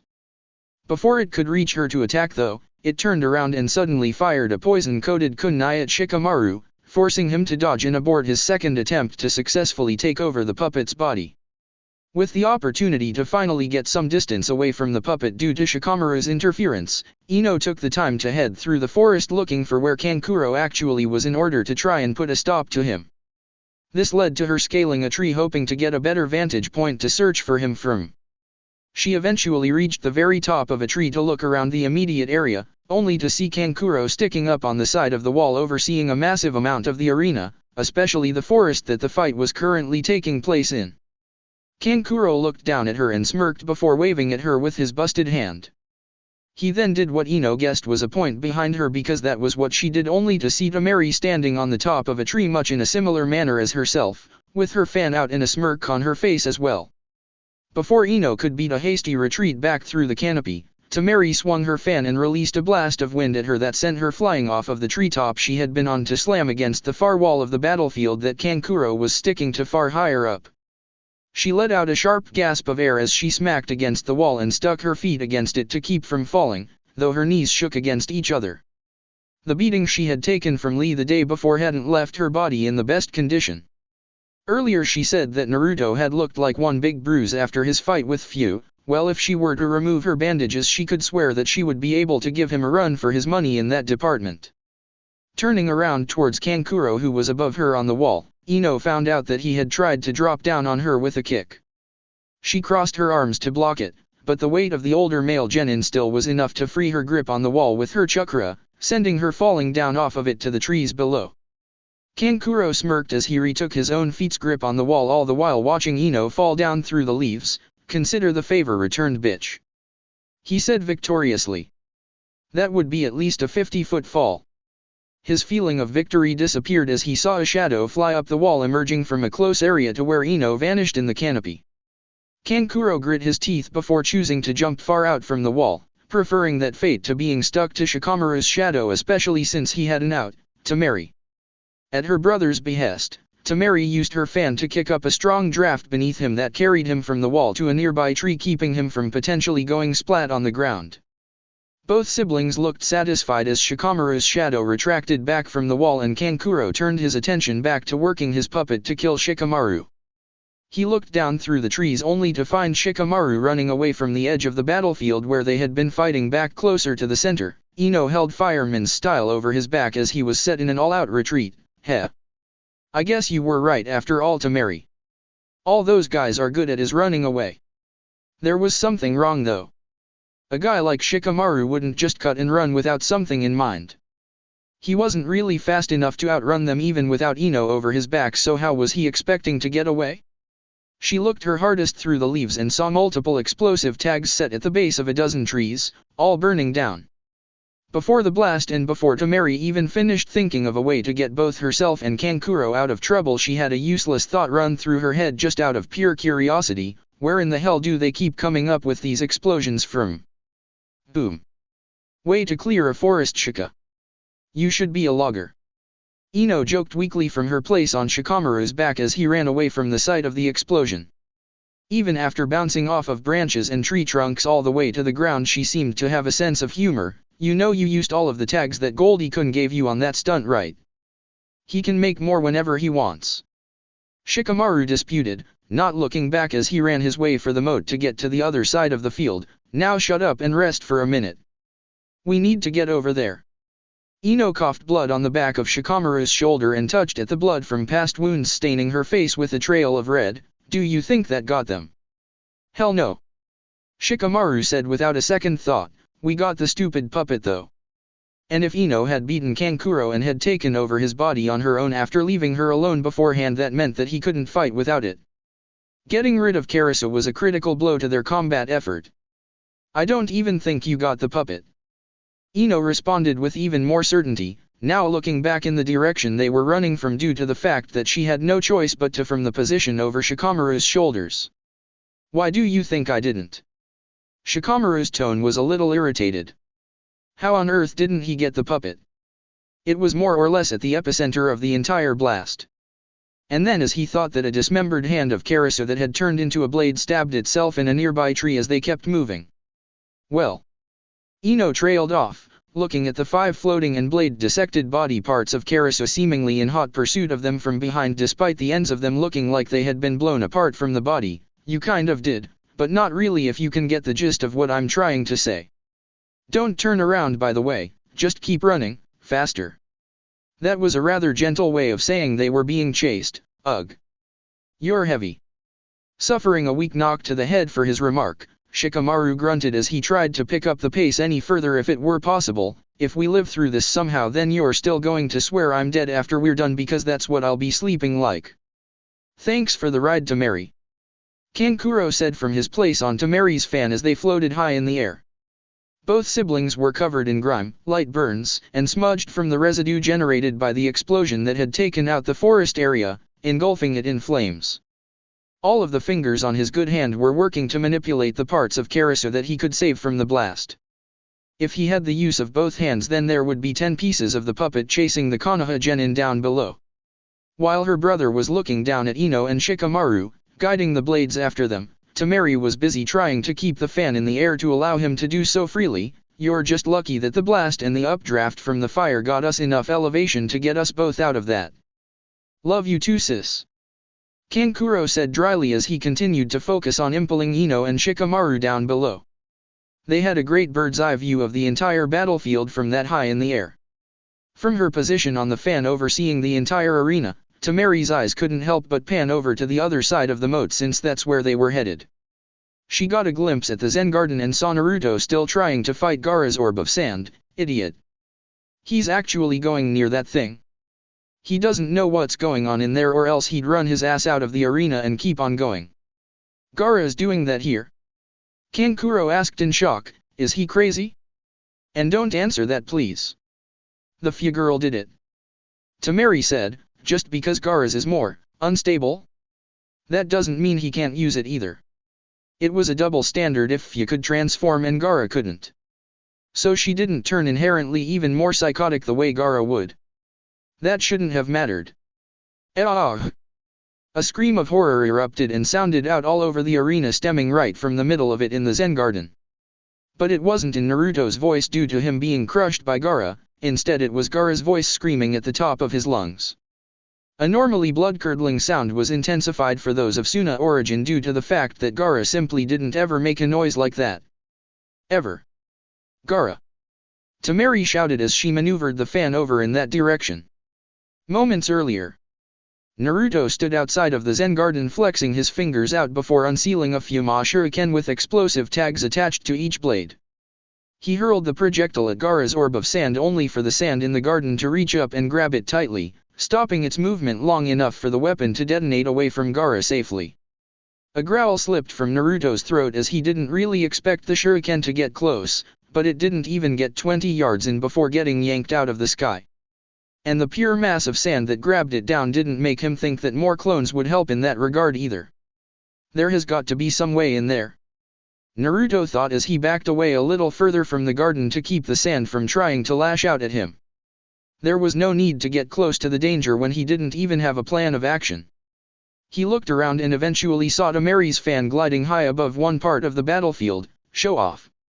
This did give him an idea though. A terrible idea. In fact, future observation years from that moment would say that it would probably go down as one of the worst ideas in recorded history, especially since it would be captured by camera for the world to see and for posterity in Konoha, since they would definitely be taping it somehow. Good thing only people that went to the archive library and had proper clearance to get access to it would be able to see it. Shiho would either call him a moron or a genius once she was able to get a glimpse of it. Probably a healthy balance between both if he had to guess correctly. I don't know how many it's going to take to make this work so. Tajuya Kage Bunshin no Jutsu, multiple shadow clone jutsu. 50 Kage Bunshin popped into existence holding their machetes. If this doesn't work, it was great working with you guys since graduation night. You're all awesome and this is the best jutsu in the world. In his own unbiased opinion at least. Thanks boss. One of the clones said, expressing the thoughts of the rest as they all looked at the original. Sadly, we'd also like to say thank you for not making one of us do this ourselves. The other clones unanimously sounded off in agreement with their speaker brother. You're welcome, but don't look too much into it, Naruto said, sheathing his own machete before stripping off his windbreaker so that now nothing other than his copious amount of bandages shielded his upper body and parts of his arms from the elements. I'm going instead of one of you because even if this works there's no way one of you would make it even halfway there. You guys are too fragile. He let out a sigh or resignation. This was going to be a lot of discomfort and a lot of chakra that he wasn't going to be getting back, and it wasn't like he was operating at 100% capacity to begin with. Godspeed boss. The speaker clone saluted before running up to Naruto in time to grab his foot and assist him with jumping high into the air. Do it now. The clone shouted as the others began spinning their machetes by the chain. Suishinki Haratsu Bunkatsu Sen, propeller burst splitter. The 49 other Kage Bunshin channeled their blasts into one large fan blowing directly underneath Naruto. The airborne Naruto held onto his windbreaker with both hands to form a makeshift and let the wind send him up into the air, complete with the painful wind blade portion cutting into his back and legs like razors. Ow. Ow. Fuck. This idea is terrible. Iruka-sensei was right, my mind is seriously scary. Konohagakure no Sato, Exhibition Stadium. Iruka palmed his face as the camera managed to pick up Naruto's dialogue all the while the cuts were racking up all over his back. Still, the sand below him wasn't even licking at his heels despite the best attempts of the Zen Garden to drag him down. Well, at least he kept the ad-libbed lesson. That's all I can ask for, I guess. Tetsu no Kuni, Chunin Exams Arena. Ow. Ow. Naruto kept shouting as gashes kept popping up on his body before looking up at his windbreaker to see that the tough material was finally beginning to give out and cuts were forming in it. No. He decided to let go to free up his hands sooner than later since he was going to fall at that moment anyway. The drop was sudden, but the momentum of being blown that far into the garden already would carry him the rest of the way to Gaara's orb. Too bad the sand realized that as well and was prepared to catch him right out of the sky. Naruto's clones with their weapons had served their purpose and dispelled, leaving the original all alone to deal with his incoming problem. Alone for the time being anyway. I am not dying like this. He shouted right in the face of the sand bearing down on him. Seemingly getting his second wind for the third time today, at least, a boost of chakra preceded Naruto forming his clone hand seal, Tajuya Kage Bunshin no Jutsu, Multiple Shadow Clone Jutsu. A wave of orange formed in midair as an entire rain of Narutos fell towards the massive amount of sand. All of the Narutos pulled out one of the water scrolls left in their supply and unsealed it, meeting the sand with a considerable amount of water as well before the masses of humanity hit the sand and dispelled on contact, except for the original that punched his way through the wet sand with the assistance of his giving clones and another physical sacrifice of his own. Ow. But he finally got close enough to Gaara's sand orb in the middle of the Zen Garden. Now all he had to do was find a way to get through it. The eye watching the outside of the orb for Gaara saw Naruto falling towards him, thus the sand that the orb was made of shifted into spikes meant to impale the foolish attacker that was falling right for them. And now Naruto had to make a choice. Take his chances with either the entire Zen Garden worth of sand or fall towards the spikes jutting out from the protective orb. Gritting his teeth in anticipation, he unsealed another of his only 2 remaining water scrolls. The fluid hit the sandy spikes, softening them just before Naruto's body smacked off of them, dulling the ends of them for a safer landing, but not by much, as instead of being impaled he was smashed against them. After hitting the orb, Naruto just lay there for a second wondering if the impact killed him until he could feel the sand beneath him shifting, to move the wet sand out of the way for the dry sand to properly stab through him. Naruto pushed his body up and in slow motion could see the spikes beginning to form. No. I came all of this way and did all of this stuff just so I could get to Gaara. Now, in addition to the orb itself about to retaliate for his attempt to attack Gaara, the sand of the Zen Garden all converged on the rock the orb sat on as a method of a double attack. There was no escape. But escape wasn't necessarily his plan of action as Naruto pressed his hands against sand as hard as he could and channeled wind chakra through them, as much as he could until he could feel the sand underneath his hands begin to vibrate. As the spikes began to expand up in order to impale Naruto, he twisted his hands while stuck in the sand and pulled back as hard as he could while jumping away, narrowly avoiding a spiky death, but also finishing a jutsu that he wasn't sure would work, let alone how it would work. Giga Shinto, Giga Impact. As Naruto jumped away from the orb of sand, it then did its best impression of a hard-boiled eggshell as the jutsu suddenly sucked the inside of it from Naruto's point of contact with his hands. A dull whump sound was what emitted from the sand that imploded on itself suddenly and violently on all sides, producing instant deep cracks on all sides, with a rippling implosion mark where Naruto's hands had pulled away from. Naruto fell backwards off of the orb and the rock, shutting his eyes as he expected to be caught in the welcoming/crushing embrace of the sand. However, once Naruto's attack had landed, the sand of the Zen Garden dropped back down to the ground harmlessly as he fell into it. The fact that he wasn't instantly set upon by the sand like a swarm of locusts got Naruto to crack an eye in curiosity and sit up, shaking the sand out of his hair. His eyes went up to the rock he had just jumped away from to activate the finish of his jutsu, and he saw the crumbled orb of sand fall apart. This feeling. What is it? I don't know. Naruto could hear Gaara mumbling to himself, sounding like he was beside himself. My body. I don't like this. I can see blood. I can see blood. His voice got shakier and shakier. I can see blood. It's my blood. Gaara then let out a horrifying scream that rang through the arena and pummeled Naruto's eardrums. Ah! The sight of Gaara stumbling forward on the top of the rock was quite one to behold. The messy red hair of the Jinchuriki ran down to the red of the blood on his forehead, staining most of his face, neck, and a lot of his clothing. His eyes looked wild as he stared at his hands covered in his own blood. He tried to let out another yell, but instead of noise coming from his mouth, blood fell freely. Kind of ironic that his blood was what stained the sand for once instead of his enemies. Gaara looked like he had been thrown from a mountainside just from being inside of the orb when Naruto's jutsu formed the vacuum inside of it that destroyed it. If he could have reached Gaara directly, he wondered exactly what would have happened to him then. All in all, he looked like a mess. But the way he was freaking out over what had happened to him was embarrassing from Naruto's point of view. Cage's box. He stopped Gaara's transformation. The Kazekage said, looking at the condition that Gaara was in. He had never seen his youngest son like that in his entire life. A mere genin did that to Gaara? An average child. There's nothing average about that child. Hiruzen said with a satisfied look on his face. You should have figured that out by now. Konohagakure no Sato, Exhibition Stadium. Hanabi jumped out of her seat when the full scope of Gaara's injuries came to the forefront. Yes. Naruto Onizuma got him. I knew he could. She didn't even bother trying to hide being happy this time. Konobaka probably thought he was going to die or something. This brought along Hayashi's immediate reflexive instinct to cut down and point out any and all mistakes made by his children. I seem to recall you covering your eyes, shaking your head and calling Uzumaki-sana, complete moron, when he began to float. Hanabi had the good grace to blush and sit back down once she was called on her unflinching faith in Uzumaki Naruto.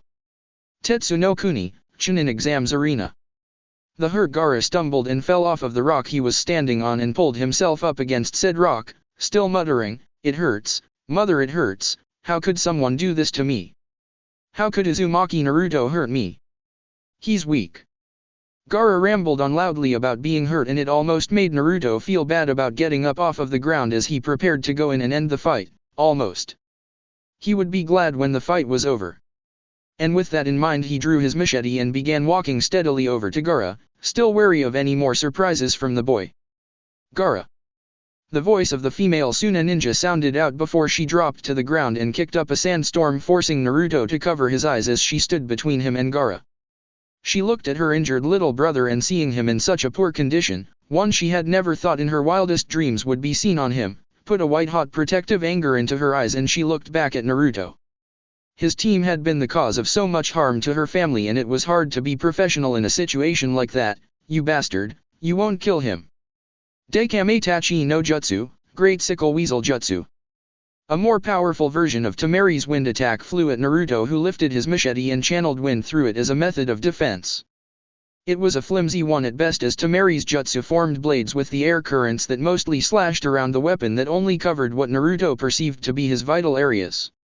Still, he received powerful cuts across his body that sent blood flying through the air with the help of the wind as he flew backwards at a fast rate with the machete knocked from his hands, eventually smashing his body off of a rock that ricocheted him slightly before sending him to the ground as he slid a trail through the sand and wound up outside of the Zen garden again, this time back towards the moat. Tamari had used way too much chakra during this battle, that much was evident as she panted after her attack, but Naruto was still alive, and as long as he was still moving and was a threat to her brother, she would put him down. He wasn't moving to stand, but his hands were moving as if he were trying to pull himself up. That was enough for her to register him as a threat. He wasn't going to quit. "Your brat teammate almost got Gaara to kill Kankuro, then you almost killed Gaara yourself." Tamari wasn't about to waste chakra that she didn't necessarily have to use freely, thus she lifted her closed giant iron fan over her head, prepared to club him in his. "I told you it was just better to surrender. He might be a killer, and he may hate us, but he's still our brother. You tried to kill him, now I'll kill you." Before she could swing down, she saw Shikamaru's shadow move towards her again, and she jumped away to avoid it. From across the moat, Shikamaru threw a kunai at her that she blocked with her closed fan. "Don't touch him, bitch." As she deflected the kunai, Tamari found herself eating a punch directly to the face from Ino's good hand that knocked her to the ground. She sat up and glared hatefully at Ino as blood seeped from her lip from the hit. "So the little play kunoichi thinks she can fight." Across the moat, Shikamaru was engaged in combat with Kankuro's puppet segments as he dropped off to fight directly once Tamari rushed over to Gaara. "You done running away?" Ino didn't verbally respond, she merely spat a senbon at Tamari, getting her to block with her closed fan. Having finally caught a break, she was within striking distance of Tamari without her fan being open. She was still fast though, and very dangerous as she rushed Ino and swung her fan much in the same manner she was about to at Naruto's head before she was stopped by Shikamaru and Ino. How much strength did it take to hold that thing up like it weighed nothing? The force she could put behind it clearly wouldn't be too nice whatsoever if she managed to hit Ino with it. Across the moat, after throwing the kunai at Tamari, Shikamaru had to switch to the defensive to avoid Karasu's head from stabbing through him with the giant needle sticking out of its mouth dripping with poison. The good news was that he had worked out something of a plan, as he immediately stabbed a scroll onto the ground long ways up before moving along into the forest and driving another one into the ground, trying to hide it so that Kankuro wouldn't know where it was. The immediate reaction of Kankuro was to get his puppets to knock the first scroll away and get it far away, having one of Karasu's hands throw it away into the moat. But once he got near the second one to knock away with a part of his puppet, he was in for a surprise when Shikamaru appeared before him and sank a fist into his belly, driving the air and spit out of him as he found himself frozen immediately after taking the punch, What? How? There's only so many places you can see me plant the second and third scrolls from inside the forest. We blew up a good chunk of it not too long ago, so there's nowhere to hide there. Those scrolls were just so I could see how your puppets moved to triangulate where you were. Shikamaru explained before holding up his right arm, getting Kankuro to do the same. Now give up. Kankuro let out a laugh. Sorry, punk. Asuna Shinobi doesn't surrender that easily. He then let out a scream of pain as Shikamaru forced him to make a tight fist with his injured hand before seemingly wiggling all of his fingers on both hands to torture him. Alright, I'm done being nice about this whole thing. Shikamaru said in an uncharacteristically impatient manner before lifting his other hand and moving one of his fingers around in an experimental way before his eyes lit up in apparent satisfaction. Oh, and what are you going to do? Punch yourself hoping I knock myself out before you do. Kankuro taunted from his position being held by Shikamaru's shadow as the boy forced his right hand to keep moving, or maybe you'll get me to bang my head against a tree until I knock myself out. Shikamaru stayed silent as he was apparently concentrating hard working out moving that one finger, angering Kankuro that he was being ignored. Hey! What are you going to do, punk? I'm talking to you. Shikamaru's eyes turned to Kankuro's and before the puppeteer could say anything else he felt something press up against his back. What? On Kankuro's back sat one explosive note, set there by the dismembered hand of Karasu. You use one finger per puppet piece that you were sending at us. I know there were more than 5, and more would have been after us if Ino hadn't gotten your other hand crushed. Shikamaru said quietly as Kankuro paled in fear as he realized what Shikamaru had been doing, wiggling the fingers on his left hand at first instead of just the right. You're so used to working with your puppets that you never broke your own chakra flow controlling them after I caught you. Despite how complex a puppet's mechanisms are and how hard it would be to learn to properly control a good one that was intricate like Karasu, Shikamaru only had to get Kankuro to move one body part with a finger once he worked out which one the hand was controlled by. Not that difficult in comparison. As the puppet piece fell to the ground once Kankuro let his own chakra strings drop, he still realized that Shikamaru had him. I give up. Kankuro said, in the hopes that Shikamaru wouldn't detonate the explosive tag on his back remotely due to his own stubbornness. Good. Shikamaru said, letting his control over Kankuro's shadow fade. He was almost out of chakra anyway and would have detonated that tag if he had to. By way of verbal surrender, Kankuro is eliminated. Ino was running out of options at this point. She had an injured right hand that wouldn't let her make hand seals, and she was running out of senbon to throw. Not only that, but with one hand to use in throwing them her rate of fire was sorely decreased to the point where it didn't seem difficult for Tamari to block them with her fan. As she threw another set at the fan-wielding Kunoichi, Tamari stabbed the bottom of the iron fan into the ground and spread the ran out, opening it and blocking Ino's projectiles simultaneously. But before Tamari could yank it out and blow Ino away with a jutsu, the younger girl got around the fan with her body and delivered a kick that Tamari blocked, but had to let go of the fan to do so. You're a mess, and you're not that much of a threat. Tamari said as she returned with her own kick that knocked Ino down away from her. Maybe if you had both hands and could rely on more than tools right now I'd think of you as one. She said as she held her fan, prepared to bash the downed Ino once she got close. Ino simply looked up from her place on the ground and smirked, forming a half-tiger seal with her only good hand. I don't need 2 hands to blow you up, do I? This prompted Tamari to look at her fan to find an explosive tag slapped on the side of the black metal portion. Tamari threw the fan away into the moat before Ino could trigger the explosion, but it still went off regardless and the shockwave from the blast still caught Tamari anyway. The very beaten up Ino tried very slowly to get back up, but stumbled each time as her legs kept giving out. She let out a heavy breath and kept trying only to see Tamari doing the same after getting up from the blast she had been hit with. She had still thrown the fan far enough away to keep her body parts all intact, much to Ino's misfortune. Still, she was disarmed, and from the looks of her if she was in any better shape than Ino was at the moment she'd swear that the girl had the Kyuubi in her instead of it being in Naruto. What is it? Tamari started to say, gritting her teeth at the burns from the explosion. What is it with your team and explosions? She had never seen such gratuitous use of explosive tags in her entire life, even from the outset of the tournament. Anyone would have run out after round 1. Ino still had tags left in the finals since she managed to tag her fan with one. Good thing it was way tougher on the edges and happened to be shut at the time. Uzumaki. In the crowd, Kiba jumped up from his seat out of shock at Gaara's appearance. What the hell? Is that even still a person? There's no way. Akamaru said his chakra was funky, but I didn't know that was what he meant. His chakra is terrible. Hinata said, her Byakugan active as she stared at Gaara with fear in her eyes. It doesn't even look like it belongs to a person anymore, and it's getting worse. Should I pull them out? Asuma thought to himself, arguing with his instinct to go down and get them out of there. They had done so well, gotten so far. They didn't need to prove anything else. Genin shouldn't be doing things like this. Chunin shouldn't even be touching this stuff. Don't you dare get up and stop this. All eyes turned to Tsunade, who wasn't even looking at Asuma, just at the field. The stern look on her face said that if he didn't listen and decided to go down there anyway, he'd pay for it in one way or another. Kurenai looked at Tsunade. Why are you saying that? Is this still about this stupid bet? If you want to hear a rational reason for why, then you can use that. Tsunade said in a serious voice without really explaining anything, but let's just say I want to see something. So if any of you jump up and try to interfere with that fight, I'll put you in the hospital and I won't heal you afterwards. It's not nearly as hopeless as it looks.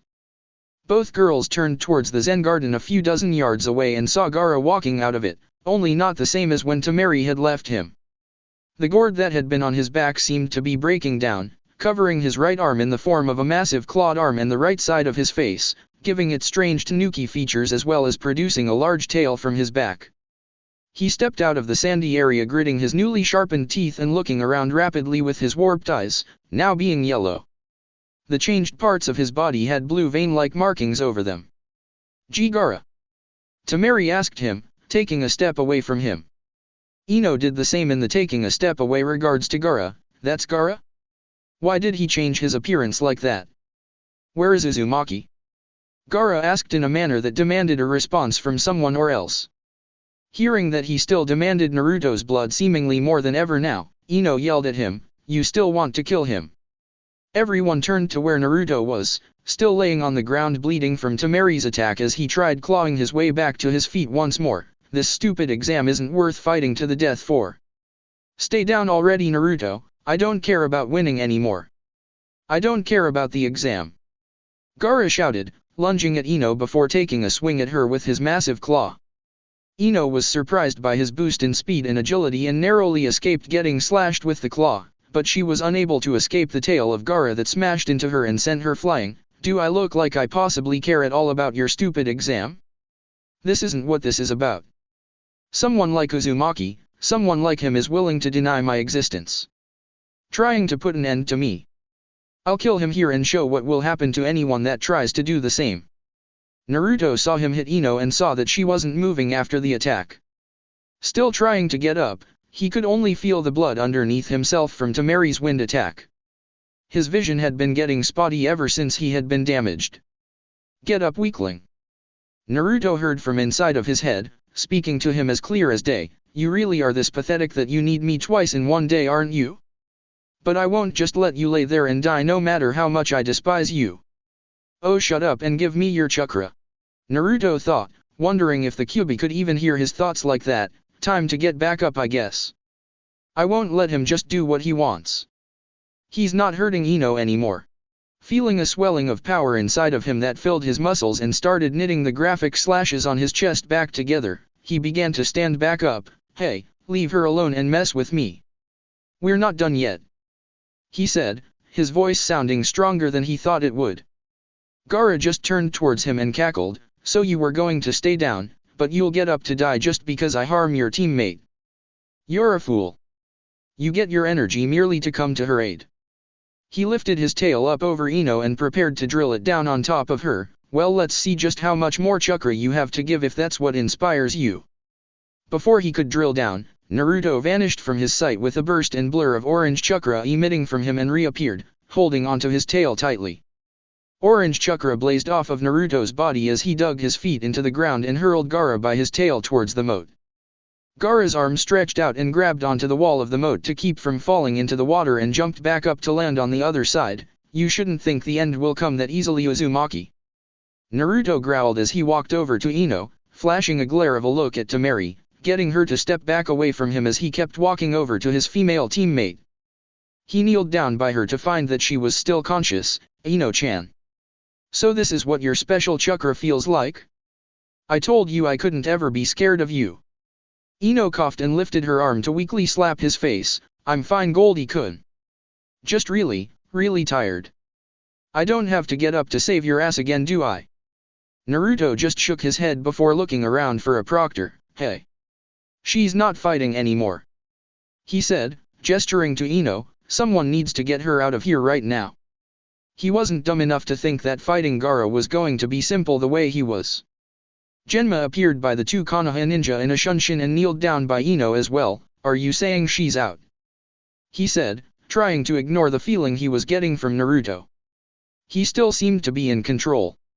Yet there was still the part of Genma that was skeptical. I feel as if I should stop this whole thing altogether, but Seka's being a pussy and getting far away from Gaara and Jay is making sure Kankuro leaves. No way I'm losing just because you're scared of me and Gaara. Naruto replied with a low growl in his voice as he stood up and looked over at Gaara, only to be taken back when he saw that Gaara's entire torso was covered in sand that gave him the full appearance of a small shukaku. You can try to stop him if you want to though. Never mind, I'll just get the Yamanaka girl out of the way. Genma said, picking Ino up to evacuate the area. Yamanaka Ino is eliminated. If it wasn't illegal to be partial, he would have spared Naruto a good luck before leaving. Once Genma got out of the way, Naruto turned towards Temari and flexed his hand, revealing his elongated nails before making a fist and rushing towards her.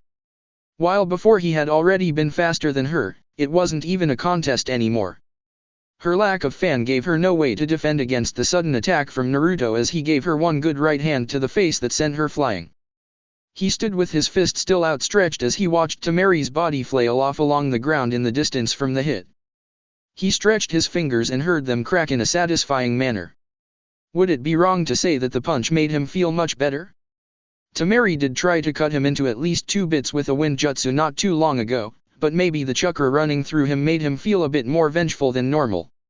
Seka rushed over to Temari once it was clear that she wasn't going to be moving again, at least hoping that the kid that clearly had some malevolent powers of his was more stable than Gaara to the extent that he wouldn't attack him for evacuating a disabled competitor. Temari is unable to continue.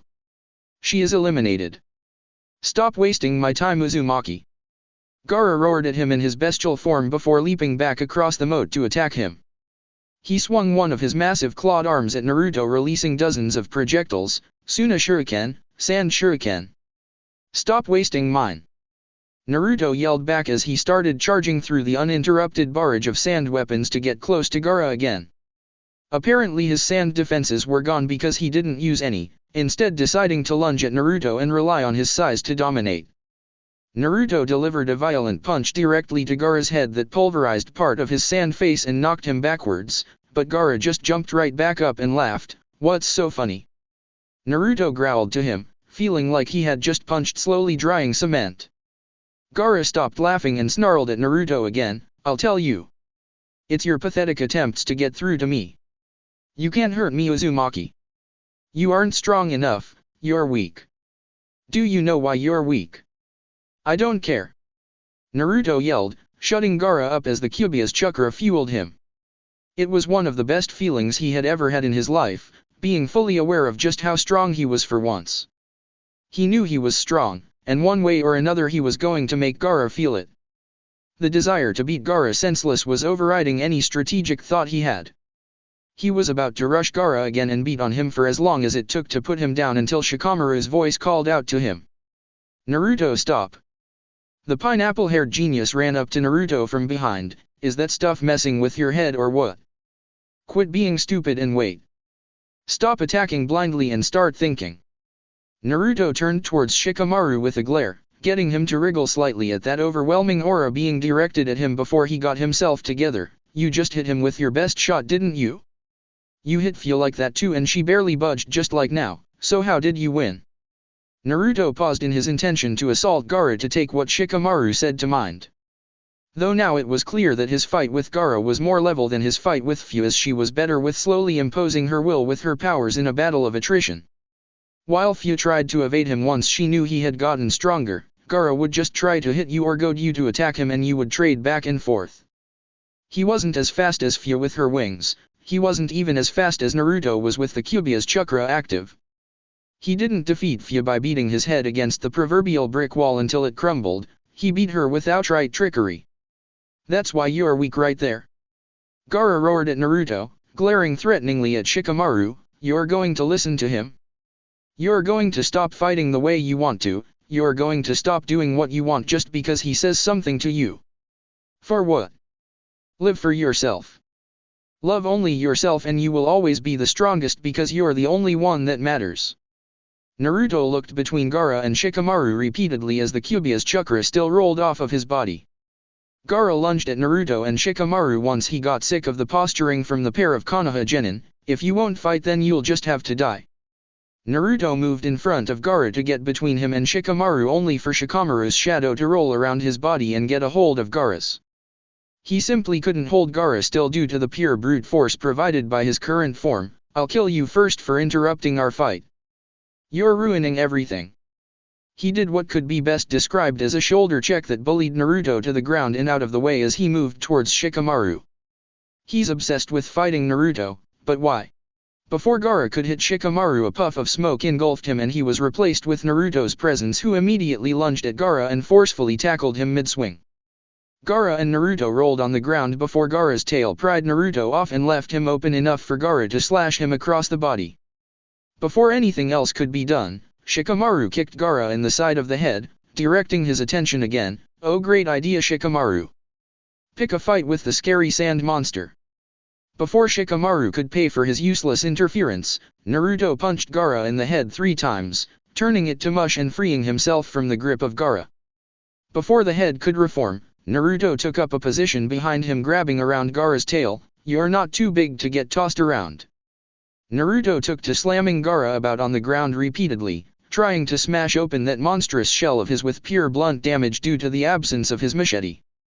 Gaara dug his claws into the ground to keep Naruto from doing it again and used his new anchor point to lift Naruto off of the ground with his tail, throwing him at Shikamaru and hitting him, sending them both to the ground in a heap. Troublesome. Shikamaru groaned as they removed themselves from the tangled situation. Are you going to try and actually think of something now? Use a scroll. I only had one left and it's with the vest that I can't find anymore. Naruto informed him, spitting more of the leftover blood from Tamari's deep wind slash on him out onto the ground. I don't know where the machete is either. It was kind of redundant as well because he had nails that could be claws, even though the machete was undoubtedly stronger. At that point a multitude of mouths appeared on Gaara's body and began inhaling deeply, something that neither of them liked too much once they saw his belly begin to expand. Shikamaru ran as far to the side out of his blast range as he could and Naruto ran directly at the still preparing Gaara before slamming a fist directly into his stomach to disrupt whatever he was planning. Gaara violently exhaled due to the punch and the wind that he sucked and released in a sudden explosion that both he and Naruto got caught up in. Naruto. Shikamaru ran back over to his friend that slid along the ground after being forced away by Gaara's backfiring attack. Stop going head to head. He urged more intensely this time. He was tired of watching his teammate get kicked around, and he knew that he was just in the way, but Naruto was making this fight something that it didn't have to be. Is it the Kyuubi making him fight so aggressively? Over the last few months Naruto stopped just running futilely at his enemies and usually took a second to feel them out. But he stopped doing that when he used the Kyuubi's chakra against Fu right up until the end. This is what he wants. Stop fighting his fight. Naruto got back up and growled at getting blown away by the backlash from Gaara's attempted jutsu. Over with Gaara he could see that his sand was quickly regenerating what little damage his form had taken. Hitting him head-on was like trying to punch through that stupid orb of sand from earlier. He was about to march back over to Gaara to keep fighting when Shikamaru grabbed his arm. Listen to me, you idiot. Once Naruto turned to glare at him again for stopping him, Shikamaru returned it as best he could, exhausted from using so much chakra during the battle. Live with it. You're going to be idiot as long as you keep fighting like one. Now listen up. Where is he not covered in sand? Both of them looked at Gaara's sand-covered frame and could clearly see that his little human legs didn't match up to the rest of his appearance. Seeing that Naruto was focusing in on that fact, Shikamaru decided to force it to sink in. You don't have to bust through that sand to beat him. A nod came from the Kyuubi-charged Naruto as he set himself ready to face off with Gaara again. The monster Gaara seemed to lick his lips right before they charged each other again. Instead of trying to outquick Gaara and knock his block off again, Naruto formed dozens of Kage-Bunshin in a massive puff of smoke, Tajuyo Kage-Bunshin no Jutsu, multiple shadow clone jutsu. Gaara stopped in his tracks and the mouths appeared on his body again, inhaling deeply as the Naruto clones charged him. Numbers don't mean anything to me, Uzumaki. Futon, Mugen Saigen de Toppa, Wind Release, Infinite Sand Cloud Great Breakthrough. Gaara exhaled through his mouth, producing a wide and powerful sandy burst of wind that easily sent them flying back and dispelling from the force of the wind. Naruto, however, wasn't among the clones that got blown away. Having left under the cover of the cloud that had created them, Naruto appeared at Gaara's side, alerting the Jinchuriki to his presence and well-being after avoiding the attack. Maybe if they hadn't been fighting on flat ground it would have been so easy to outflank Gaara, but that was neither here nor there. Before Gaara could swat Naruto away with his sizable tail, Naruto already had his fist cocked back. Instead of punching at the head or body like he had been, he found a much more readily available target presenting itself in the form of two limbs wearing brown pants not covered by protective sand like the rest of Gaara's body. One haymaker of a punch from Naruto directly at the joint of Gaara's left knee brought him to said knee. Gaara's mini-demon form let out a horrible cry of agony from the punch as he found himself unable to stand back up due to injury. Shikamaru nodded to himself as he watched Naruto dance back out of the danger area of getting hit by Gaara's stretching limbs and tail that tried to desperately get revenge. Whenever Gaara missed, Naruto would just get behind him out of his field of sight and blast him with a kick to the back of the head that sent Gaara flying forward. If he can't move, then he can be as big and ugly as he wants to be. All that power doesn't mean a thing if he can't touch Naruto. Getting punched and kicked around back and forth by Naruto was setting Gaara off even further. A basic divergence from the repeated clashes of force between the two crippled Gaara to a point where he was at a distinct disadvantage. Even if Naruto still couldn't get through his sand to get him, he was in a far better situation at this point. All because he had listened. He had listened to his friend that was there to help him. His friend. Why did Naruto have someone that was clearly okay with his demon sealed within him, willing to help him and even step into a fight between the two of them, when Gaara himself didn't have that? Even then, as Naruto kept himself out of the way of his attacks and made his way back to Shikamaru to ensure that Gaara didn't try any dirty hostage technique, something he was admittedly thinking of doing at this point, Shikamaru was right there with him as they conversed over the next move. When Shikamaru placed something into his hand, whatever it was, it put a massive grin on Naruto's face, rather intimidating with the red eyes, deeper whisker marks, and sharper canines. "Do you remember what you did when we first met, Gaara?" Naruto asked him, speaking up loud enough to be heard from the distance away that they were. "You just grabbed a bunch of my clones in the tunnels and crushed them, and then they did the suicide tag move." "Yeah, I named it, and there's more than 25 of them this time." With that, he formed a countless number of clones that all held up what Shikamaru had given the original Naruto, an explosive tag. Gaara's eyes widened as Naruto slapped his own explosive tag on the back of one of the clones and proceeded to have it begin burning down, giving the signal for them to all rush towards Gaara. "That isn't good enough, Uzumaki." Gaara roared as the mouths appeared on his body, inhaling air for his wind attack again. Futon, Mugen Saigen de Toppa, Wind Release, Infinite Sand Cloud Great Breakthrough. He only managed to get a quarter of them from the immediate burst because they scattered like roaches when they saw him exhale. With his lack of mobility, Gaara couldn't turn to get them all, and they closed in around him on the sides he couldn't face from. Bunshin Hibaku Danmaku, Clone Suicide Barrage. The clone with the burning tag on its back was the first to explode, setting off a chain reaction of the well more than 100 remaining Naruto clones blowing up, engulfing Gaara once again in a mirror of what happened 1 month prior. Only these explosions were far closer to Gaara himself than the others were last time around. The blasts rocked the entire arena with deafening noise, and both Shikamaru and Naruto looked towards it, with Naruto panting at the effort it took to get that much up against Gaara. "Do you think that did it?" Shikamaru asked, feeling deja vu due to Ino asking him the same question before, only about far less explosive tags. I just blew up 250 clones all around that son of a bitch again and again and again. Naruto said, if he gets up from that. I don't know what else to do. I really don't. If he gets up from that, I'm getting the hell out of here. Are you out of chakra? Turning towards him, Shikamaru had to bring up the point that was actually plaguing him at the moment. He was personally out of chakra to use for fighting, even if his shadow could hold Gaara back, which he was most definitely sure could do no such thing even if he had a full amount of chakra to use. Kyuubi doesn't run out of chakra, Naruto said, looking at the massive amount of smoke in the aftermath of the explosion. After saying such though, the chakra faded and he fell down to his knees. Ha, furry bastard. Naruto said, referring to the Kyuubi as he breathed heavily. In the smoke from the explosion, Gaara lay face down in a pile of sand that used to be his Shukaku form. His body was covered in burns due to the overheating of the sand that surrounded him and caused the marks. He had not felt physical pain like that in his entire life. His backside had taken more damage than his front, and he found that he couldn't move. Am I out of chakra? His head was absolutely ringing as he could make out Shikamaru throwing Naruto's arm over his shoulder in the distance to help him stand. Why? How could this happen? Genma and Jay could see that Gaara wasn't going to get back up under his own power. Even if he hadn't been out of energy, Naruto broke his leg. Okay. I'm calling it before someone ends up a quadriplegic. Jay said, rubbing his head as he finally realized he had been sweating just from watching the battle. Genma nodded and even Sekka did so. Gaara is unable to continue under his own power. Therefore the winners of the match and the Chunin exam tournament are Yamanaka Ino, Nara Shikamaru, and Uzumaki Naruto of Konoha. No. From his position on the ground, Gaara yelled his dispute at the decision even though he couldn't move a muscle to prove it was an unfounded call. There's no way a guy like that can beat me. He can't even stand up on his own. Gaara was one to talk.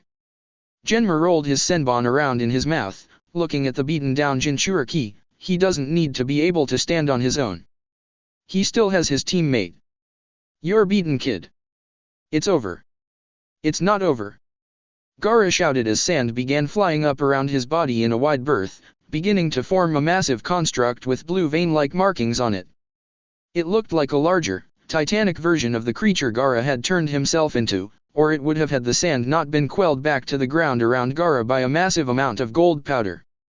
In the stands at the top of the stairs, leaning against a doorway heading out to the hallway, Fu saw Gaara's attempt to transform into the full Shukaku and sneered, and with guys like that Uzumaki wonders how I and other people could call us monsters, how stupid.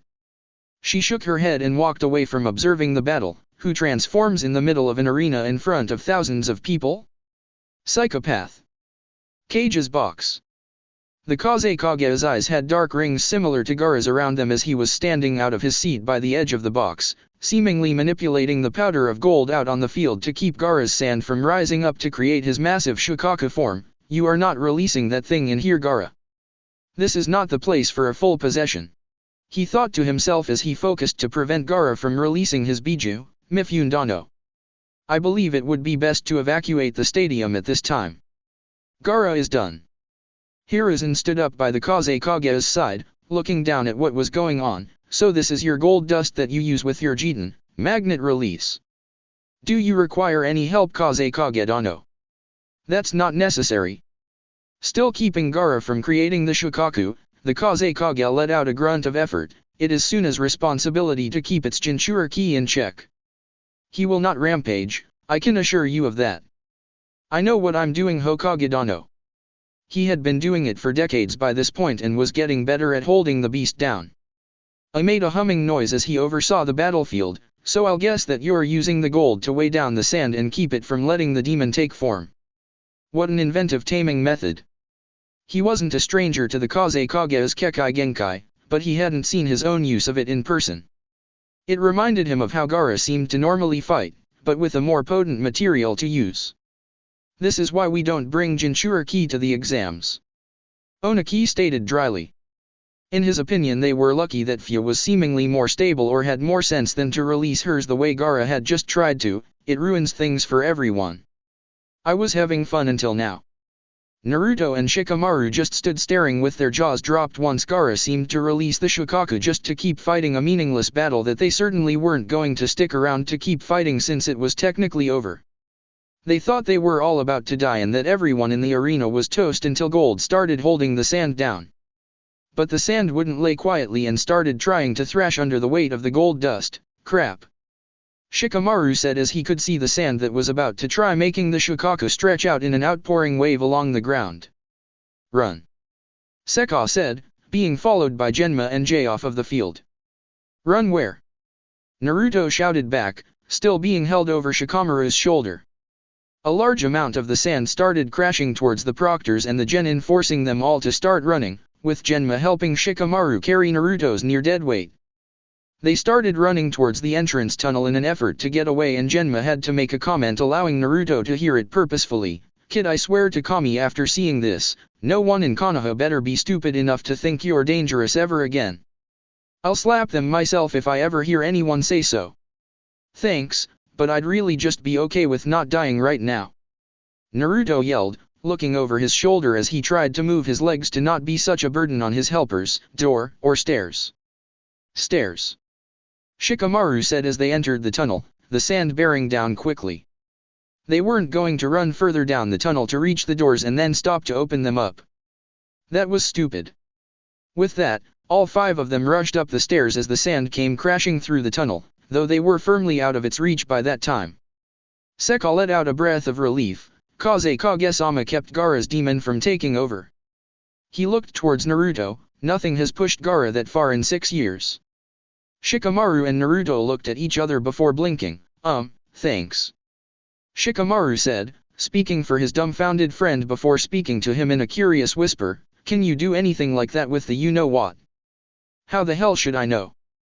Naruto replied a little heatedly, I just found out I had it a little over a month ago. What you saw was what I can do for right now. In the end it still beat Gaara's ass until he decided to get all genocidal and call the real Shukaku out in the middle of a crowded arena. Fine. I was just asking. Geez, bite my head off next time, why don't you? Shikamaru said as he sat down on the stairs, setting Naruto down as well. Genma, thinking that having a seat wasn't such a bad idea, sat down on the stairs as well and had a thought, you know, I wonder what that looked like on TV. I'll bet it was completely awesome with the huge ass explosion and then with the demon stuff with the sand. Meh. Jay said with a shrug of his shoulders, older people in Kumo know what Biju attacks look like. They've seen their share. Aside from that, the cameras probably faded out to end the broadcast after we announced the end of the match. That made Naruto realize something he had overlooked with the threat to his life looming overhead prior. Wait, we won. Jay nodded, expecting pure joy from the exuberant genin. All he got though was a sigh that confused everyone there. You know what? I don't even care that much anymore. I need a cigarette. And where's my machete? Shikamaru could understand Naruto's not caring sentiment since he had been expressing himself as such since the exams began in the first place. I think I've learned something from all of this. After everything that's happened over the last month and all of the things I've seen and heard, I think I've really learned something here. Responsibility. Genma wondered. Jay tried to chime in with a guess next. Grit, determination, and the will to succeed. The dangers of the unknown. Sekka asked. No. Shikamaru said, shooting them all down, I learned that this job sucks. We don't get any perks, random dangerous stuff seems to happen for no reason at all. If we ever end up making any real money for what we do, we'll probably be dead before we ever get a chance to use it, and even after all of this, even if we get promoted, I don't even feel like we won anything right now. I mean, what did we just win? What was all of that for? He looked at Naruto, do you feel like we just won anything? I don't feel like we even won in the first place. Naruto admitted. Hearing Shikamaru's griping, Genma chuckled, honestly? You probably just won the right to go off and do more dangerous missions more frequently. On the bright side, you two are probably going to get one of our cool flak jackets though, so at least there's that. I learned that explosions and half-baked bullshit plans from Shikamaru solve a lot of life problems. Naruto commented glibly before getting a second though. Wait, speaking of life problems, are we even getting paid for being in this exam? I didn't pay my rent last month at all. We were on TV and this entire thing was all about us Naruto. Shikamaru said with some confidence, we get licensing rights and all of that stuff so I'm sure we're getting paid. We're at least getting some of the gate for everyone that showed up and bought a ticket to watch us in person. Actually, Genma said again, you don't have any image licensing rights. Your personal image is the property of the Konohagaku no Sato Shinobi program and can be used in whatever manner is seen fit. Sorry. You signed your image rights away when you joined the academy. Yep, the glory of victory. Just take me to the hospital already. I can't walk anymore. That's it for part 14. Thank you for watching and see you on the next video.